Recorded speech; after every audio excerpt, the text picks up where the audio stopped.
Good evening, good evening, good evening. और सब लोग कैसे हो? सारे के सारे नीट 2026 वाले लोग कैसे हो? कैसी चल रही है जिंदगी? हाँ, तो कल पेपर था 2025 का, देखा सबने? हाँ, देखा सबने, 2025 का पेपर देखा होगा। बस अगले साल अपना ही पेपर होने वाला है। और हाँ, जो स्पैमर्स हैं, जो नॉन सीरियस लोग हैं, उनके लिए तो कल बहुत ज़्यादा डिफिकल्ट हो गया पेपर। जो पढ़ रहे थे उनके लिए भी डिफिकल्ट था, बट हाँ, थोड़ा सा जितनी एक्सपेक्टेड था उससे कम आया। ठीक है। हाँ, पेपर्स देखना जरूरी है बेटा, क्योंकि अगले साल हमें ही पेपर देना है। नीट 2025 अब बीत चुका है, जो हो चुका है वो हो चुका है, जो अब आने वाला है उसके ऊपर अब फोकस करना है। नीट 2026, आप सब लोग 11th से 12th की तरफ जा रहे हो, 12th भी अब आ चुका है, अगले साल बोर्ड देना है, नीट भी देना है। तो भैया पेपर देख के आपको पेपर मैं खुद भी दिखाऊंगा, अभी आपको बताऊंगा कि फिजिकल केमिस्ट्री अगर आपने 12th में अभी सोचो, किसी को लग रहा बहुत डिफिकल्ट है, सोचो देखो डिफिकल्ट तुम खुद बताओ। चलो मैं तुम्हें बताता हूँ, डिफिकल्ट लग रहा था तुम्हें पेपर ना? अभी ये तो नहीं बोल सकते कि सर को आपको पहले से पेपर पता था। अभी मैंने 12 दिन, आई थिंक 13 डे है ना आज, मैंने शायद अभी हेनरीज लॉ के क्वेश्चंस करा रहा था, मैंने बोला भी था कि यार थोड़ा अच्छे क्वेश्चन कर लेते हैं। फिर मैंने राउल्स लॉ इन सब के क्वेश्चंस कराए थे, जिसपे बहुत सारे बच्चे जो नहीं पढ़ने वाले होते, तुम्हें ही पता है कितना प्यार देते हैं। ठीक है। लेकिन अगर मैं देखूं, मैं तुम्हें दिखाऊं, तुमने इस चैप्टर में अगर सीरियसली अभी फॉलो किया है, सिर्फ 12th में फॉलो किया, इस चैप्टर से पता है सॉल्यूशन से कितने क्वेश्चंस थे? 3 क्वेश्चन थे भाई, 3 क्वेश्चन थे अब की बार सॉल्यूशन से। जो 12th क्लास का सॉल्यूशन था उससे 3 क्वेश्चंस पूछे गए थे, 3 क्वेश्चंस पूछे गए थे। सॉल्यूशन चैप्टर जो आपसे पूछा गया था भाई साहब, ये जो चैप्टर हमने 12 लेक्चर्स पढ़ा है, मैं तुमसे इसमें से बता रहा हूं, सॉल्यूशन से 3 क्वेश्चन थे इन नीट 2025। मैंने 2 बोला था कि हाँ 2 आने के चांसेस हैं, लेकिन अब 3 क्वेश्चन बेटा। उसमें से एक टॉपिक जो आज होना है, चलो उसका चलो छोड़ देता हूं, लेकिन बाकी जो क्वेश्चंस थे, क्या तुम कर सकते हो? एक बार बताना, तुम्हें कुछ देखा देखा सा लग रहा है? याद करो, ये क्वेश्चन याद कर, डे 1 या डे 2 पे कराया था जब 12th शुरू हुई थी। डे 1 या डे 2 पे एक एनसीईआरटी में मैंने हाईलाइट कराया था, मैंने बोला था कि एक एमलगम करके चीज आई है, एमलगम करके एनसीईआरटी में ध्यान रखना, एमलगम करके एनसीईआरटी में ध्यान रखना। याद आ रहा है? ये देख लो, अबे डर का माहौल बनाया गया है, क्यों? क्योंकि भैया नॉन सीरियस लोग ज्यादा होते हैं। अगर जेन्युइनली जो बच्चा पढ़ के जा रहा है ना, उसको दिक्कत आई है, थोड़ी बहुत आई है, वो मैं मानता हूं, लेकिन भैया ऐसा नहीं उसका सिलेक्शन नहीं होगा, नंबर कम आएंगे, कट ऑफ सबका कम आएगा, तो उसको लेके नहीं। अब सोचो ना, एमलगम हमने करा था कि भाई साहब याद कर, मैंने बोला भी था कि सोडियम सॉलिड है, मरकरी लिक्विड है, बाकी बता दो भैया ये क्या होता है? सर सॉल्वेंट होता है, और ये क्या होता है? सॉल्यूट होता है। तो सर ये क्या बोला जाएगा? Solid in liquid in solid बोला जाएगा, लिक्विड इन सॉलिड बोला जाएगा। सी का 4 टिक मार सकते थे, सी का 4 टिक मार सकते थे, एग्जाम हॉल में ये कैंसिल आउट कर सकते थे। अब ये क्वेश्चन देख लो, सी का 4 देख लिया, सी का 4 देख लिया। स्मोक क्या होता है? स्मोक क्या होता है? हवा में जो स्मोक जाता है उसमें क्या होता है? डस्ट पार्टिकल्स होते हैं, अलग अलग solid particles. Solid in gas कहां आ जाएगा? सर डी का आंसर क्या आ जाएगा? 3 आ जाएगा। अब एग्जाम हॉल में तुम्हें ये क्वेश्चन डिफिकल्ट इसलिए लग रहा है क्योंकि तुम भैया पढ़ के नहीं गए। अगर तुम रिवाइज करके जाओ, याद करो, फर्स्ट सेकंड लेक्चर में कराया था। जो नॉन सीरियस लोग हैं, पेपर लेंथी बोल सकते हैं, पेपर मॉडरेट, थोड़ा सा अच्छा टाइम टेकिंग था। ठीक है, पेपर मैं बोल तो रहा हूं कि बेटा ये लेंथी पेपर था, टाइम टेकिंग था, टाइम टेकिंग था, बट ऐसा नहीं कि भाई साहब केमिस्ट्री में कोई ऐसा क्वेश्चन आ जाए कि हाँ भाई साहब नहीं होगा ही नहीं, ऐसा है ही नहीं। मैंने ह्यूमिडिटी में क्या होता है बेटा? वाटर आ जाता है, मॉइस्चर आ जाता है एयर में, मॉइस्चर को क्या बोलते हैं? लिक्विड इन गैस बोल देते, हो गया, लिक्विड इन गैस आ गया, बी का 1 आ जाएगा, सॉरी बी का ए का 2 आ जाएगा, और बी का एलवाइज का सॉलिड इन सॉलिड हो जाएगा। अब सोचो ये क्वेश्चन पूछा गया है तुमसे, मैंने सिर्फ अभी 12 क्लास लिए, 3 हफ्ते हमने पढ़ाए, 3 से 4 हफ्ते पढ़ते हुए पहला क्वेश्चन आपको ये दिखा सॉल्यूशन चैप्टर का। अब आप बोलो पेपर टफ है, आपकी मर्जी है। मेरे हिसाब से मुझे ऐसा लगा कि भाई ये क्लास में कराया हुआ चीज है, अगर आप इसको डिफिकल्ट मान लोगे तो मैं क्या ही बोल सकता हूं। ठीक है, ये देख अगला क्वेश्चन दिखाता हूं इसी चैप्टर का, एग्जैक्ट ऐसा क्वेश्चन मैंने क्या क्लास में नहीं कराया है, एग्जैक्ट अभी कुछ दिन पहले कराया राउल्स लॉ का। क्वेश्चन पढ़ के देखो, 5 मोल लिक्विड एक्स का 10 मोल लिक्विड वाई का मिला के वेपर प्रेशर कितना आ रहा है बेटा? 70 टॉर आ रहा है। मैंने शायद याद करो ऐसे लिख के कराया था, एग्जैक्टली ऐसा ही क्वेश्चन था अकॉर्डिंग टू राउल्स लॉ। आप इस क्वेश्चन को बेटा पढ़ के देखो, क्या आपको लग रहा है अकॉर्डिंग टू राउल्स लॉ? ये देख क्या था, पी टोटल कैसे निकालते थे sir, P naught X mole fraction of X P naught Y into mole fraction of Y. ये देख लो पी नॉट एक्स कितना था भाई साहब, पी नॉट एक्स 63 है, मोल फ्रैक्शन कितना हो जाएगा 5/15 हो जाएगा, पी नॉट वाई कितना हो जाएगा सर, ये 78 है, ये कितना हो गया 10/15 हो जाएगा। कैलकुलेट करोगे, अब अगर आप ये कैलकुलेशन, हाँ भाई साहब देख लो सर, 3 से कितना हो जाएगा 2 times 26 into 252। Sir according to Raoult's law अगर ये आइडियल सॉल्यूशन होता तो इसका वेपर प्रेशर कितना होता 73 टॉर, 73 टॉर होता, 73 टॉर होता। अभी आपको कितना दिया हुआ है सर, आपका पी टोटल जो है वो क्या less than P not a काई ए प्लस पी नॉट बी काई बी है क्या। और ऐसी चीजों को हम लोग कौन सा डेविएशन बोलते थे भाई साहब, नेगेटिव डेविएशन बोलते थे क्या, नेगेटिव डेविएशन बोलते थे क्या।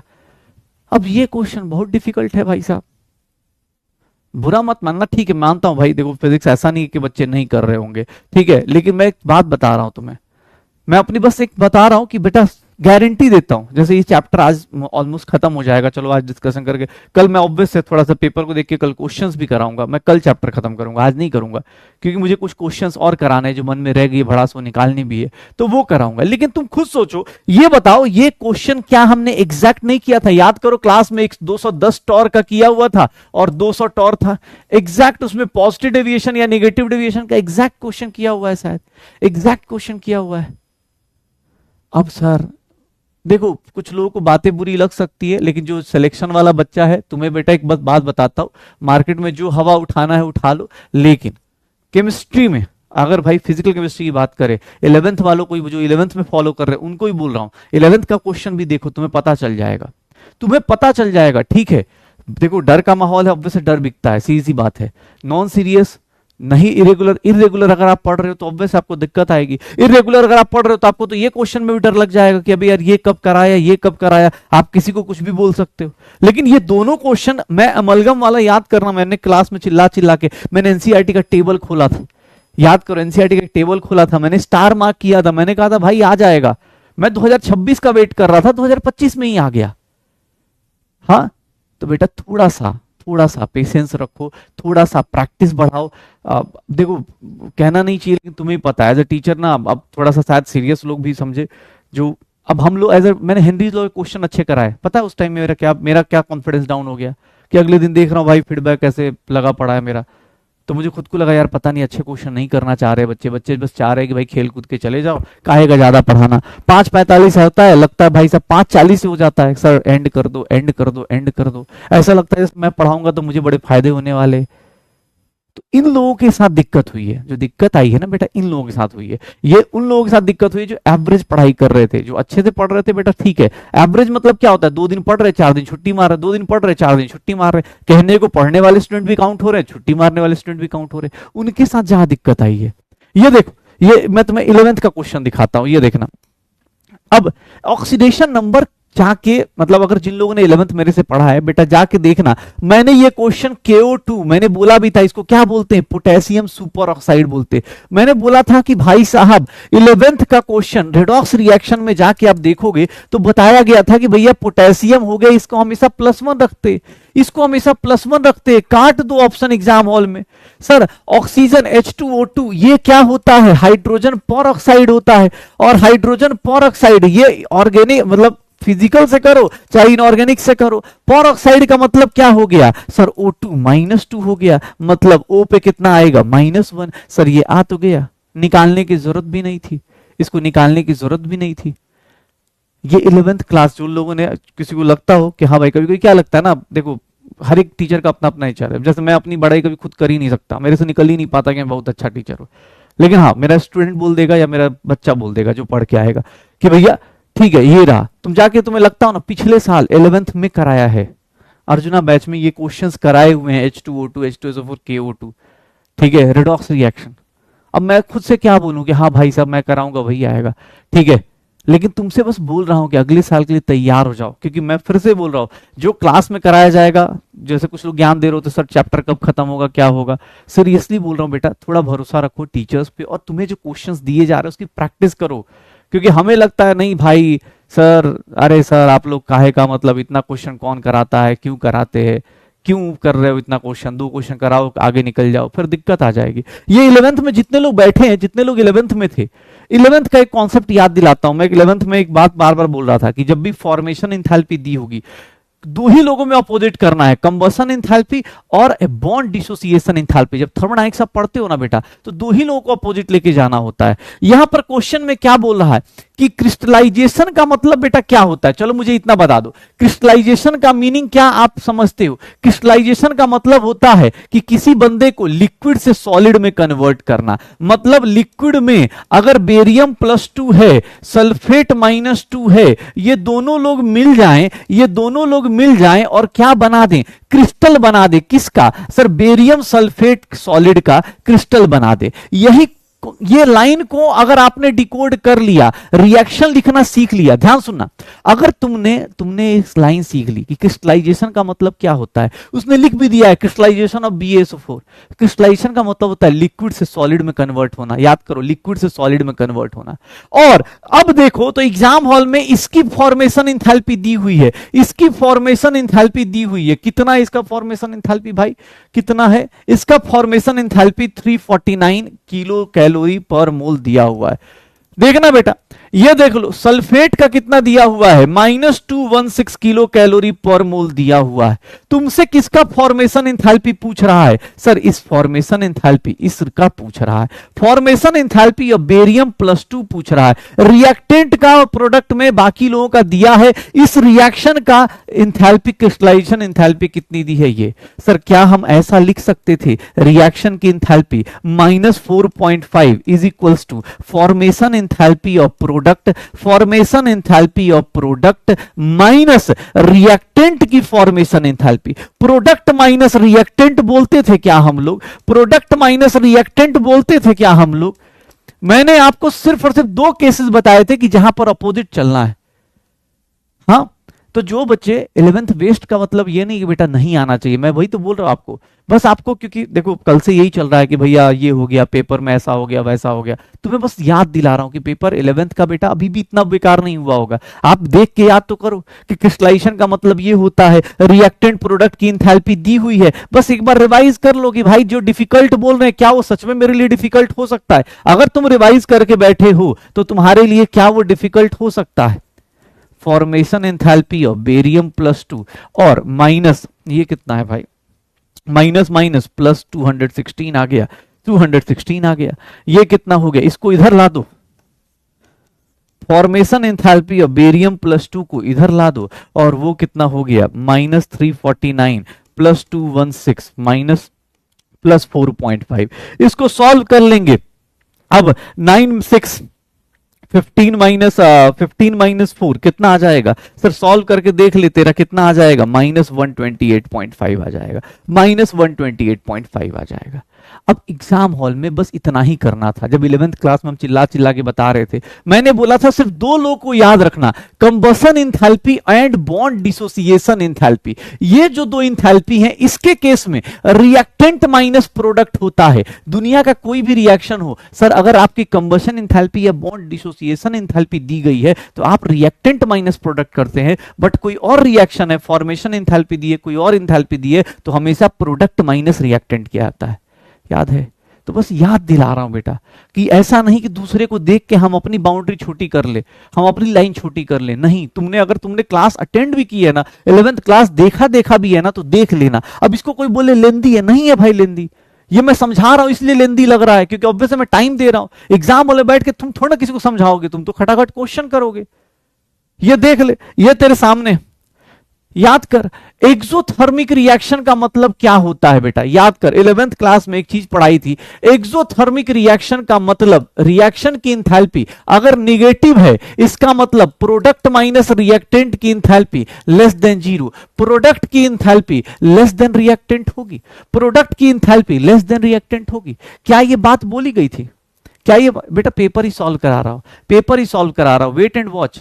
जो लोग बहुत ज्यादा है, ये देख लो, रिएक्टेंट की एंथैल्पी प्रोडक्ट से कम होगी, रिएक्टेंट की एनर्जी प्रोडक्ट की एनर्जी रिएक्टेंट से कम होगी, सब प्रोडक्ट की एनर्जी रिएक्टेंट से कम होगी। ये दोनों ऑप्शन एलिमिनेट कर दिए जाए दोनों ऑप्शन एलिमिनेट कर दिया जाए, बचा कौन सा बेटा, इन दोनों के बीच के गैप को बोलते हैं, ये वाले गैप को नहीं बोलते हैं। तो हमारा आंसर क्या आ जाएगा, इन दोनों के बीच का गैप क्या कहलाता है, एंथैल्पी कहलाता है। इन दोनों के बीच का गैप क्या कहलाता है, एंथैल्पी कहलाता है। अब आपको सर डिफिकल्ट है तो हाँ भाई, तो मोहल्ले की सुनो, टीचर की मत सुनना। तो बाकी पूरे इंस्टाग्राम पूरा यूट्यूब छान मारो, सब किसी का सुन लो, टीचर का मत सुनना। क्यों, क्योंकि भाई टीचर है ना, रोज दिन मिलता है, कौन इसकी बात सुने, कौन रोज दिन एक ही बात को सुने। हाँ, हम तो चिंटू चला एम्स हैं सर, हम तो कमेंट करेंगे, हम आपका आप अच्छे क्वेश्चन कराओगे, हम आपका फीडबैक नीचे कर देंगे। अच्छा क्वेश्चन पसंद नहीं आता, शेरो शायरी मारा करो, अपने बारे में दो चार चीजें हाका करो। ये देख लो, जिन लोगों ने 11th क्लास में पढ़ा है, तो मैं बस याद दिला रहा हूं कि बेटा ये क्या ऐसी बातें नहीं हुई हैं क्या हमारे पास। हाँ, ये देखो, ये देखो, अब ये क्वेश्चन, हाँ अच्छा क्वेश्चन है। क्यों, क्योंकि देखो यहां पर इक्विलिब्रियम कांस्टेंट निकालने के लिए अगर आपने 11th क्लास में पढ़ा हो तो हमने केएफ बाई केबी किया था, rate constant of forward upon rate constant of backward. यहां पर केबी की वैल्यू केएफ इंटू कितना किया गया है सर, 2500 किया गया है सर। इसका मतलब केबी अपॉन केएफ, केएफ अपॉन केबी कितना आ जाएगा, केएफ अपॉन केबी कितना आ जाएगा, 1 अपॉन 2500 आ जाएगा। इक्विलिब्रियम कांस्टेंट केसी की वैल्यू आप जाके एक बार नोट्स देखना, वहां पर रेट कांस्टेंट के रिस्पेक्ट में इसको क्या बोलते हैं बेटा, rate constant for forward reaction. जो लोग 11th क्लास बेटा देख लो पिछले साल कराया है, एक साल पहले बात बता रहा हूं और अगले साल की बात अभी बोल रहा हूं। Rate constant for backward reaction, rate constant for backward reaction. अगले साल भैया ये एक्सक्यूज नहीं आना चाहिए, हाँ मेहनत करनी है और वो स्टार्टअप जल्दी से जल्दी करेंगे, ठीक है। क्वेश्चन करना है, 11th का रिवीजन बोल रहे हो ना, अभी मैं वही सोच रहा, इस हफ्ते थोड़ा टाइम दे दो, क्योंकि बहुत सारे मैसेज ऑब्वियस है, जिन लोगों का पेपर बीता है उनको थोड़ा संभालना भी है, ठीक है।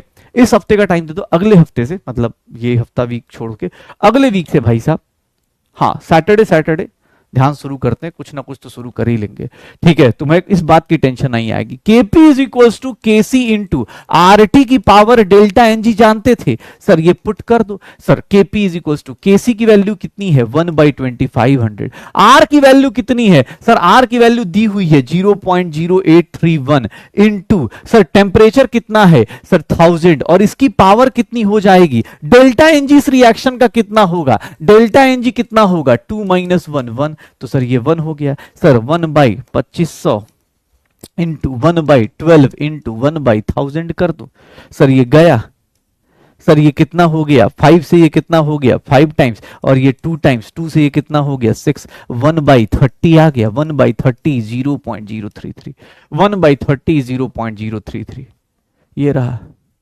1/30। बस बेटा मैं ही नहीं कर रहा हूं 11th में अभी के अभी याद आ जाए, देखा हुआ लग रहा है। मैं बस ये बोल रहा हूं क्योंकि देखो आज से ना, क्योंकि कल से जब पेपर हुआ है तब से तुम्हें मोटिवेट करने वाले लोग कम मिलेंगे, डिमोटिवेट करने वाले ज्यादा मिलेंगे। जो अनपढ़ इंसान है ना वो ये बोलेगा अरे भैया पेपर बहुत डिफिकल्ट आया था, ये हो गया था, वो हो गया था। भाई तुझे खुद से देखना, तू अपने आप से देख, दूसरे से मत कंपेयर कर भाई। तू अपना देखो कि हाँ क्या ये फॉर्मूलाज मैंने किए थे, क्या मैं डेल्टा एनजी ये सब निकाल सकता हूं। दूसरे को देख के ऑब्वियस है ना, दूसरे को तो भाई दूसरा, अब मैं दूसरे को देख के बोलूं कि यार तुम्हें पता है एक वैभव सूर्यवंशी 14 साल का बच्चा है यार, एक 1.1 करोड़ में बिका है, लगातार सेंचुरी मारा, अच्छा खेल रहा है, मैं तो डिप्रेशन में चला जाना चाहिए। यार लोगों को क्या है, तुम इसको मत सोचो, तुम्हें बस ये दिखा रहा हूं, ये इसीलिए पेपर डिस्कशन कर रहा हूं कि तुम देखो कि हाँ यार मुझे देखा देखा सा लग रहा है, मैं कर लूंगा, ये बाहर फालतू की चीजों में नहीं पढ़ना है। बहुत इजी होता है बेटा ये कहना कि हाँ sir A 1 seat of paper can not decide मतलब फ्यूचर, अभी एक सीट ऑफ पेपर डिसाइड कर रहा है, ये देख लो सर। एक नॉर्मल सी चीज होती है, नॉर्मल सा फॉर्मूला होता है जब आप वेवलेंथ पढ़ते हो फिजिक्स इसमें क्या बोलते हैं हाइड्रोजन एटम जब पढ़ते हो, तो आपको एक फॉर्मूला बताया जाता है 1/λ r z स्क्वायर 1/n1 का स्क्वायर माइनस 1/n2 का स्क्वायर।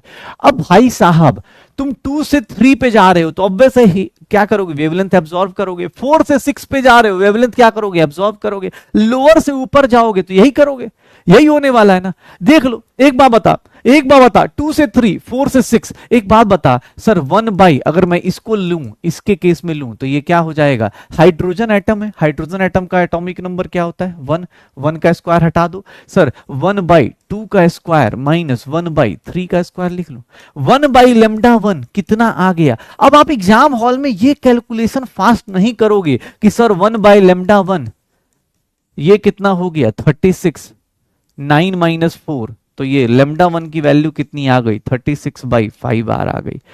क्या अब इसका लेमडा निकालना है तो 1/λ2 r, सर ये कितना हो गया 1/4 का स्क्वायर माइनस 1/6 का square, 1/λ2 r, sir 1/16 minus 1/36। Sir इसको सॉल्व करोगे 1/λ2 r इंटू 20/16 इंटू 36 होगा। सर यहां से λ2 कितना आ जाएगा 16 इंटू 36/20 r, ये रहा λ2। λ1/λ2 की वैल्यू निकालनी है, डिवाइड करो, सर कितना आ जाएगा। अब ये कैलकुलेशन तुम मुझे करते हुए देख रहे हो, कल एग्जाम हॉल में लोगों ने खुद से किया है, ये खुद से किया हुआ है, ये कैलकुलेशन उन्होंने खुद से किया है। अभी आपको देखने में r से r कैंसिल, 36 से 36 कैंसिल, अब पता चला भाई यह कैलकुलेशन ही नहीं आता है। सर ये 16 ऊपर चला गया, 20 ऊपर चला गया, 16 इंटू 5 हो गया, 5 से ये 4, 4 से ये 4, 1/4 आ गया। ये देख लो 11th का एक सिंपल सा कॉन्सेप्ट बोर्स मॉडल का कि भैया जब आप ट्रांजिशन करते हो, लोअर एनर्जी से हायर एनर्जी पे जाते हो, लोअर एनर्जी से हायर एनर्जी पे जाते हो, तो आपको क्या करना है। एनर्जी का ये वेवलेंथ का फॉर्मूला है, हाइड्रोजन एटम है, जेड की वैल्यू 1 होती है, पुट कर दो। बस तुम्हें आज यही बताने आया हूं भाई साहब, क्योंकि ठीक है बहुत सारे लोग होंगे, बहुत सारे अलग अलग तरह की बातें करेंगे, बट हाँ हम तुमसे रोज मिल रहा हूं, तुमसे ये बात का, जो लोग 11th से पढ़ रहे हैं उनको तो खासकर तुमसे एक और चीज है, तुम तो बेटा तुम मेरे से ही पढ़े हो तो तुम्हें ज्यादा अच्छे से पता होगा कि ये चीजें हमने क्लास में करी, इसके क्वेश्चंस की हैं, पता नहीं कितनी सीरीज करी, लाइमन बामर, पास्ट चेन ब्रैकेट, कितनी सारी सीरीज करी है। अब जो बोल रहा है ना मोल कॉन्सेप्ट का क्वेश्चन, मोल कॉन्सेप्ट का क्वेश्चन देख लो, मोल कॉन्सेप्ट का क्वेश्चन देख, ऐसे क्वेश्चन क्लास में कितनी बार किए हैं। याद कर, नंबर ऑफ एटम्स निकालना, sir number of, equal number of atoms निकालना है। मोल कॉन्सेप्ट का सोचो, ये क्वेश्चन पूछ रखा है, इक्वल नंबर ऑफ एटम्स बताओ कितने लोग हैं भाई, कितने लोग, equal number of, molar mass भी बगल में दे दिया है कि बेटा टाइम मत वेस्ट करना, मोलर मास भी दिया हुआ है। सर नंबर ऑफ एटम्स कैसे निकलते हैं, एटम्स कैसे निकलते हैं, सर इसको किससे डिवाइड करेंगे, ये क्या नंबर आता है बेटा, मोल्स आता है, ये क्या निकल के आता है, मोल आता है। इसको मॉलिक्यूल कैसे निकल के आता है, इसको किससे मल्टीप्लाई कर दो, मॉलिक्यूल से। जाके 11th के नोट्स पलटो, सर इसमें कितने एटम्स हैं, सर 6 एटम्स हैं, मल्टीप्लाई करके निकाल के देख लो इसमें कितने एटम्स आ रहे हैं, 12 Na।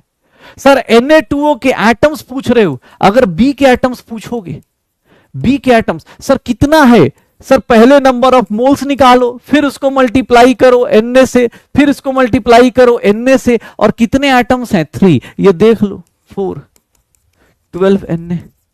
सर A और B जहां पर है, A और B जहां पर है, A B अपने पास देखो, इसको काट करो, A और B तो होना ही चाहिए, A B। अब C देख लेते, सर C में देखो एटम्स कितने, C में देख लो एटम्स कितने हैं, 240/40 इंटू Na, इंटू क्या करेंगे सर, इंटू क्या करेंगे सर, यहां पर C में 3 एटम्स हैं, तो ये कितना हो जाएगा 6, 18 Na आ जाएगा। C कभी होगा क्या सर, C होगा नहीं, मैं आगे का कैलकुलेट नहीं करूंगा, ABD, एग्जाम हॉल में आंसर निकाल दिया, ABD हो गया। सर डिफिकल्ट तो है, ऑब्वियस है भाई। अब सोचो जो 11th में पढ़ाया था, याद करो, ये सारा शॉर्टकट में बताया था कि बेटा एटम्स डायरेक्ट निकाल देना, ये मोल्स निकला, ये मॉलिक्यूल्स निकला, एटॉमिसिटी से मल्टीप्लाई कर दिया तो क्या निकल जाएगा, एटम निकल जाएगा। जाके क्वेश्चन देख, 11th रिवाइज कर, ठीक है 11th इसी बहाने रिवाइज करो बेटा, इतने सारे इस बैच में रिवीजन हो, उससे पहले बोल रहा हूं, तुम्हें अगर थोड़ा सा भी लग रहा है कि हाँ यार मुझे अपनी तैयारी अच्छी करनी है, तो जाके 11th रिवाइज करो।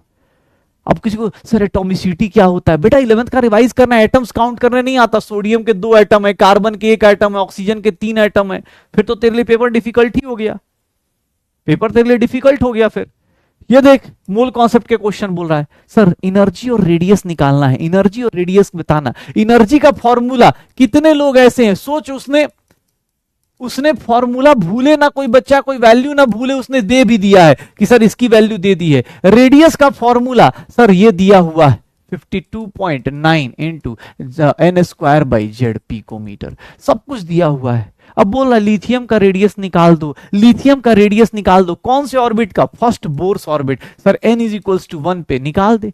लिथियम का पुट करने जाएगा, क्या निकल के आएगा, लिथियम के केस में n की वैल्यू 1 है, z की वैल्यू कितनी पुट करूंगा, लिथियम में 3, 3 का स्क्वायर 9, 9 2 जा कितना होता है 18, 18 के ऊपर जाऊंगा, 18 के ऊपर जाऊंगा, हटाओ ऑप्शन, लिथियम का कितना आ जाएगा सर, ये आंसर आ जाएगा लिथियम का। रेडियस कैलकुलेट करूं क्या लिथियम का, नहीं करूंगा कैलकुलेट। सर यहां पर 10 की पावर -18, 10 की पावर -16, क्या हो गया, हो गया, मैंने हाइड करा ही नहीं। हाँ ये है, एक बच्चे ने बहुत अच्छा बोला कि सर मुझे टाइम नहीं मिलता 12th में स्कूल के साथ। बेटा उसके लिए मैं तुमसे बस यही बोलूंगा कि अब टाइम निकालो। अब यार मैं अब इसमें, अब मैं ये तो नहीं बोल सकता कि तुम स्कूल बंक मारो या कुछ और करो, लेकिन तुमसे एक रिक्वेस्ट है, पेरेंट्स से भी एक रिक्वेस्ट है, ठीक है, कि भैया पेपर को देख के थोड़ा सा बच्चों को प्रैक्टिस करने का टाइम चाहिए। और उसके लिए अगर बच्चे को 75% या 80% जो भी स्कूल का क्राइटेरिया है, बस उतनी भरी अटेंडेंस दिलवाइए। अगर आप चाहते हैं बच्चों को साथ में 11th 12th के साथ में अगर डॉक्टर बनाना, तो मैं चाहता हूं बेटा अपने पेरेंट्स को भी कन्विंस करिए। पेरेंट्स से भी रिक्वेस्ट है, प्लीज बच्चों को प्रैक्टिस करने का, रिवीजन करने का टाइम जरूर दीजिए, क्योंकि ऑब्वियस उनके पास भी 24 घंटे हैं, बच्चे हैं, सोना है, स्कूल जाना है, प्रैक्टिस करना है। तो थोड़ा सा प्लीज मुझे लगता है पेरेंट्स से भी एक रिक्वेस्ट है, वो चीजें समझनी चाहिए, ठीक है।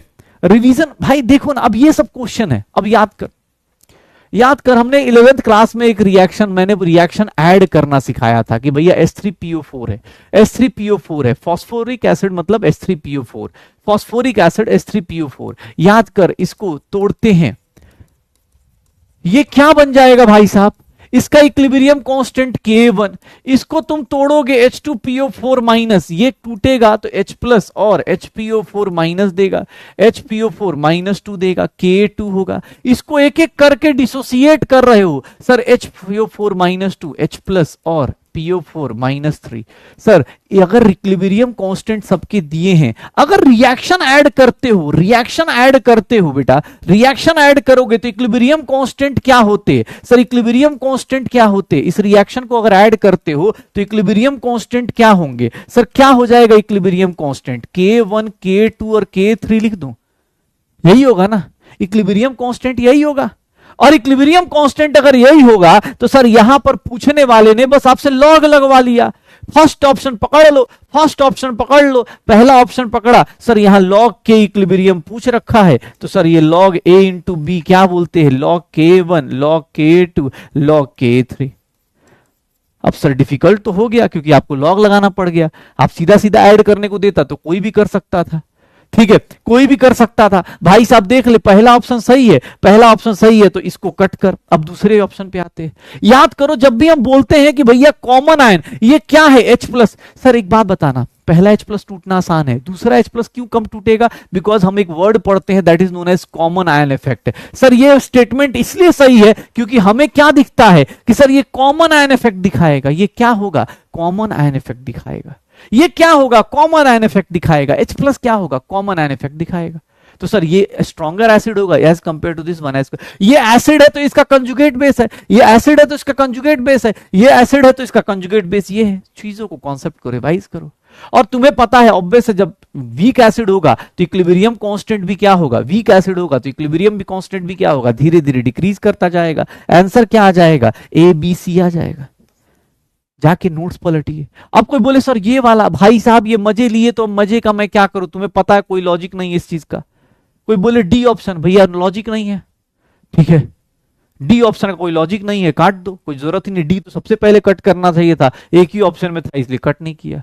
अब देख ले, तेरे सामने सारे के सारे पेपर हैं, कोई याद करो 11th में Dalton's atomic theory, laws of chemical combination.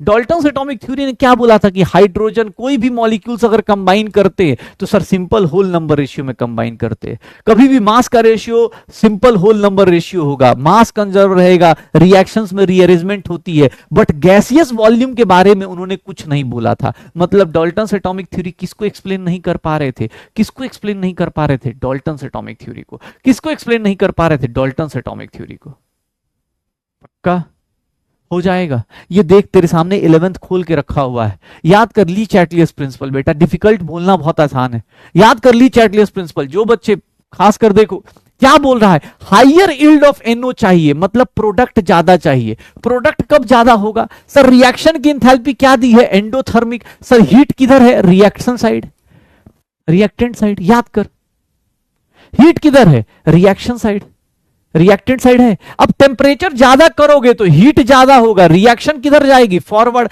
Temperature ज्यादा करोगे, रिएक्शन किधर जाएगी, फॉरवर्ड। और तुम चाहते भी हो फॉरवर्ड जाए, तो मतलब ए तो होगा ही होगा, ए तो होगा ही होगा, ए तो होगा ही होगा।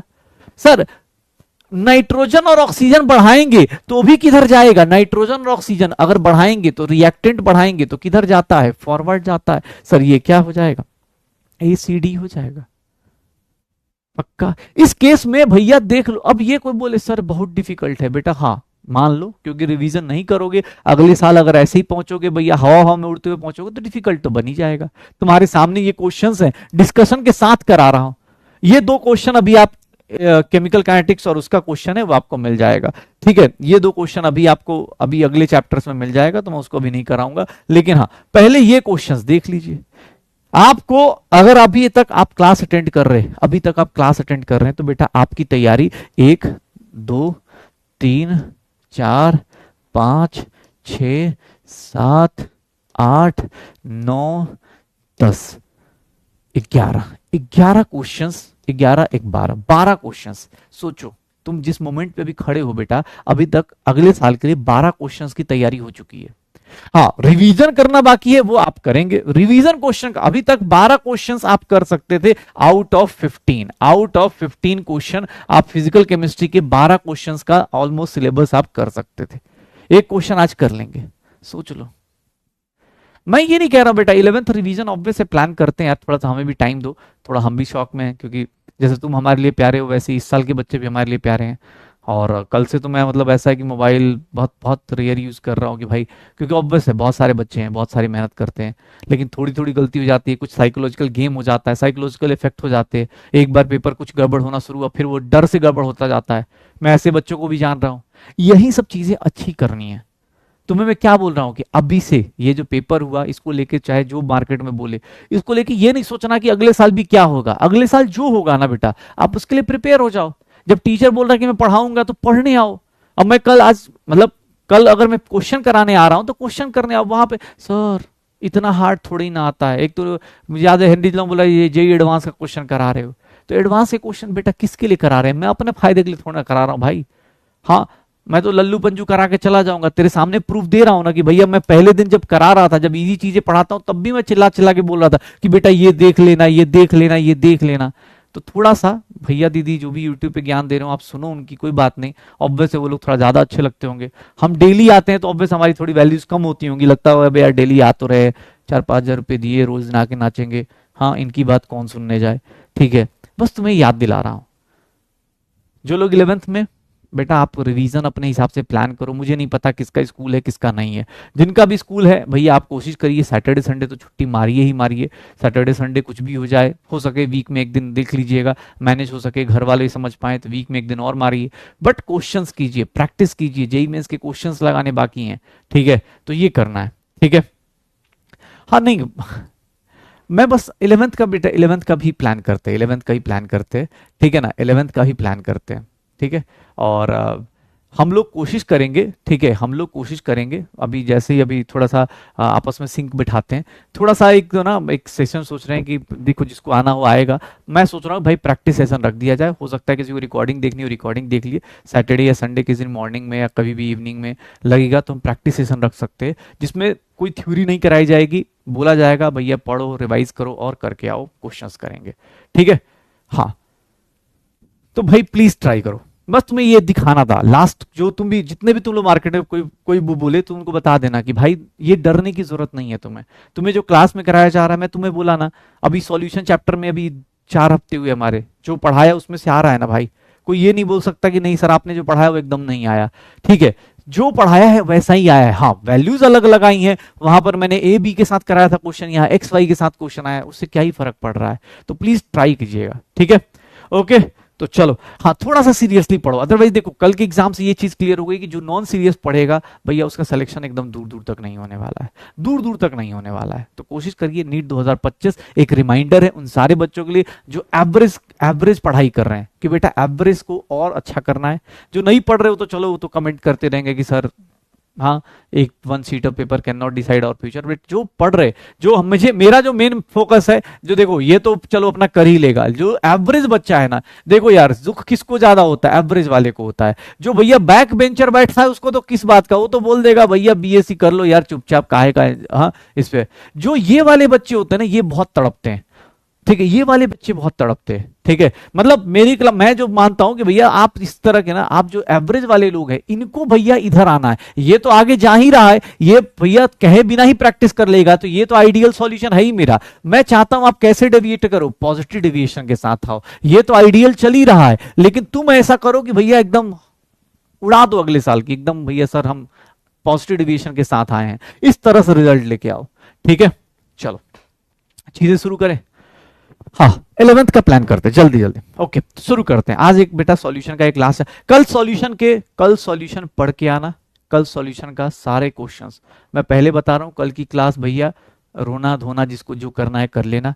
कल की क्लास में पूरा सॉल्यूशन चैप्टर 11 12th में पढ़ाया ना, 11th नहीं पूछ रहा हूं, 12th में कंसंट्रेशन टर्म से लेकर और अभी तक जितना कराया है पढ़ के आना। 20 से 25 क्वेश्चन कराऊंगा और 20 से 25 क्वेश्चन में भैया देखोगे मजेदार चीज मिलने वाली है, ठीक है ना। तो आज अभी सॉल्यूशन फिनिश करते हैं और कल सॉल्यूशन का बचे हुए सारे, मतलब जेईई मेंस के जो अच्छे अच्छे क्वेश्चंस हैं जो मुझे लगता है वो कल कराएंगे, ठीक है। चलो, मैं बात कर रहा था वेंटर फैक्टर, 12th वाला टॉपिक तो जब फिनिश करेंगे वहीं पर क्वेश्चन करे खत्म कर देंगे, 11th की भी टेंशन मत लेना, अभी करेंगे। ओके, चलो भाई, वेंटर फैक्टर की बात कर रहा था मैंने, लास्ट क्लास में थोड़ा बहुत बात करी थी कि इसको किससे रिप्रेजेंट करते हैं, रिप्रेजेंटेड बाय। वेंटर फैक्टर को किससे रिप्रेजेंट करते हैं, आई से रिप्रेजेंट करते हैं। वेंटर फैक्टर को किससे रिप्रेजेंट करते हैं, आई से रिप्रेजेंट करते हैं। यही चीज पढ़ी थी हम लोगों ने कि वेंटर फैक्टर को आई से रिप्रेजेंट किया जाएगा।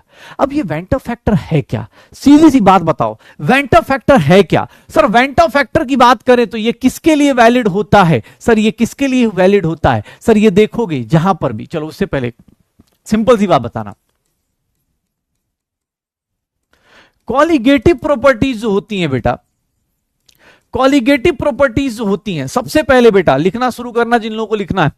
कॉलिगेटिव प्रॉपर्टीज किस पे डिपेंड करती हैं, नंबर ऑफ सॉल्यूट पार्टिकल्स पे। किस पे डिपेंड करेंगी, नंबर ऑफ सॉल्यूट पार्टिकल्स पे, कि सर ये नंबर ऑफ सॉल्यूट पार्टिकल्स है इसी पे डिपेंड करेगी। ठीक है भाई साहब, आपने बोला हमने भी मान लिया, अब तो आप भी जान गए इस चीज को कि सर कॉलिगेटिव प्रॉपर्टीज किस पे डिपेंड करती है, नंबर ऑफ सॉल्यूट पार्टिकल्स पे। अब होता क्या है, एक्चुअली हुआ क्या, हम लोगों ने क्या करा, ध्यान सुनना, हम लोगों ने क्या करा, हाँ हम लोगों ने क्या करा, ठीक है। हाँ अरे भाई मैं रिवर्स, अरे कॉलिगेटिव प्रॉपर्टीज तो पढ़ाया यार, अबे रुक जा, ये तो पढ़ा, मैंने कब बोला कि ये पढ़ा दिया, मैंने बोला कि थोड़ी भूमिका बनाई कि हाँ भाई इसके बाद आने वाला है, कुछ आने वाला है कॉलिगेटिव प्रॉपर्टी। हाँ सैटरडे को मैंने लास्ट वीक में रिवर्स ऑस्मोसिस पढ़ाया, ये फालतू की चीजों में टाइम मत वेस्ट करा करो। कह रहे सर हाँ अब मुझे पता है कॉलिगेटिव प्रॉपर्टीज तो पढ़ाया ना भाई, ये तो पढ़ाया, मैं बोल रहा हूँ वेंटर फैक्टर की बात कर रहा हूँ कि वेंटर फैक्टर उसी का छोटा भाई है, अभी पढ़ाऊंगा तुम्हें, बस थोड़ी सी चीजें चेंज करूंगा, ठीक है। ये देखो sir, colligative properties directly proportional to number of solute particles, मतलब जितना ज्यादा नंबर ऑफ सॉल्यूट पार्टिकल्स होगा उसी के ऊपर डिपेंड करेगा, अब वेंटर फैक्टर की बात सुनना, वेंटर फैक्टर क्या होता है, यहां पर किया क्या जाता है, एक्चुअली देखना, अगर मैं यूरिया लेता हूं, ध्यान सुनिएगा, यूरिया लेता हूं इन यूरिया एक्वस सॉल्यूशन, ध्यान सुनिएगा एक्वस सॉल्यूशन, और अगर मैं 0.1 small m molal NaCl aqueous solution लेता हूं, हुआ क्या देखना एक बार। एक्चुअली इस कॉन्सेप्ट में होता क्या है ये देखिएगा और ध्यान सुनिएगा, एक्वस सॉल्यूशन यहां पर देखेंगे तो हुआ क्या, मैं गया मैंने कहा यार एक बात बताओ, डेल्टा टीबी की वैल्यू बताओ, तो सामने वाले ने बोला सर केबी इंटू 0.1 कर देंगे। मैंने कहा बहुत बढ़िया, डेल्टा टीएफ की वैल्यू बताओ, मैंने कहा यार इतना होगा सर, ये तो हमने पढ़ा हुआ है। सर ये क्या करा, मैंने कहा ये सर कैलकुलेट करके लेके आए, कैलकुलेट किया सर, कैलकुलेट भी इसके बराबर आया, मैंने एक्सपेरिमेंट करके देखा, एक्सपेरिमेंटल बीसी के बराबर आ गया, कैलकुलेटेड बीसी के बराबर एक्सपेरिमेंटल बीसी के बराबर, कैलकुलेटेड बीसी के बराबर एक्सपेरिमेंटल भी, या फिर ऑब्जर्व्ड भी आ जाएगा, ध्यान सुना ऑब्जर्व्ड भी आ जाएगा, कैलकुलेटेड मतलब जो मैं कैलकुलेट कर रहा हूं वही सेम चीज क्या हो रही है, दोनों के दोनों क्या है सर, दोनों के दोनों क्या है, बराबर है। Calculated value is equals to experimental values. लेकिन मैं गया इसके पास, NaCl को देखना ध्यान से, इसके पास गया, मैंने कहा भाई तू बता तेरा डेल्टा टीबी कितना आएगा। सर बोला अरे सर क्या बात कर रहे हो, मैंने आपने फॉर्मूला पढ़ाया था मैंने यही लगा दिया। सर डेल्टा टीएफ क्या आएगा, मैंने बोला यार सर आपने फॉर्मूला पढ़ाया था, ये क्या आ गया, कैलकुलेट किया हमने, हमने बोला सर कैलकुलेटेड वैल्यू इतनी आएगी। अब भाई साहब ठीक है, लेकिन जब ऑब्जर्व करने गए, यहां बोल दे ऑब्जर्व करने गए या फिर एक्सपेरिमेंटल वैल्यू चेक करने गए, तो भाई साहब एक अलग ही चीज देखने को मिल रही है। ऑब्जर्व करने गए, एक्सपेरिमेंटल वैल्यू चेक करने गए, तो हमें डेल्टा टीबी की वैल्यू पता है कितने टाइम्स मिल रही है, 2 टाइम्स ज्यादा मिल रही है। डेल्टा टीएफ की वैल्यू चेक करने गए तो हमें कितने टाइम्स मिल रही है, केएफ इंटू 0.1 मिल रहा है। भाई देखो कांड हो गया। अब ध्यान सुनना, कांड हो गया, ये कैसे हो गया सर, यूरिया के साथ सेम वैल्यू है, देखो मोलालिटी सेम है, वैल्यू भी सेम है, तो सर यहां पर देखो कोई दिक्कत नहीं, जो कैलकुलेटेड वही एक्सपेरिमेंटल आ रहा है। लेकिन इस केस में कैलकुलेटेड वैल्यू अलग आ रही है और ऑब्जर्व्ड वैल्यू अलग आ रही है। ऐसा कैसे, ऑब्जर्व्ड वैल्यू डबल कैसे आ गया, ये डबल कैसे आ गया, ये डबल कैसे आ जा रहा है, ज्यादा कैसे आ गया, ऐसा क्या हो रहा है, ऐसा क्या हो रहा है इसके केस में, ऐसा क्या हुआ, ऐसा क्या हो जा रहा है। तो इसके केस में सुनना हो क्या रहा है, तुमने अभी एक लाइन बोली directly proportional to number of solid particles. अब यूरिया क्या है, यूरिया एक नॉन इलेक्ट्रोलाइट है, यूरिया क्या है, नॉन इलेक्ट्रोलाइट है, मतलब सर जो डिसोसिएट नहीं करता है, यूरिया डिसोसिएट नहीं करता है, no dissociation in water, no dissociation और एसोसिएशन, ना डिसोसिएट करेगा ना एसोसिएट करेगा, नो डिसोसिएशन और एसोसिएशन।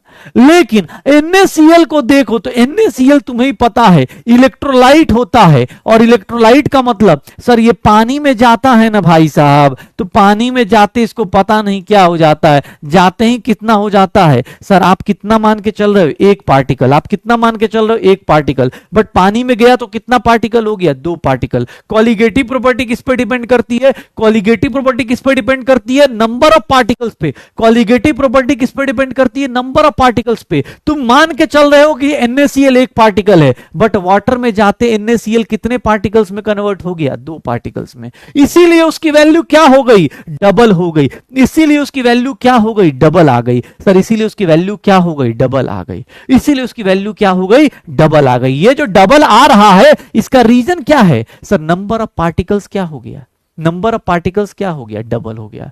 क्यों, क्योंकि NaCl क्या करता है, डिसोसिएट करता है, NaCl क्या करता है, डिसोसिएट करता है। खुद से सोच सर, आपको मैंने डेल्टा यूरिया भैया डिसोसिएट नहीं करता, NaCl पानी में गया फैल गया, बोला Na+Cl-, Na+Cl- जाके दौड़ गया कि भाई साहब मैं तो यही करूंगा, मैं यही करूंगा, Na+Cl- कर दिया, Na+Cl- कर दिया, हो गया।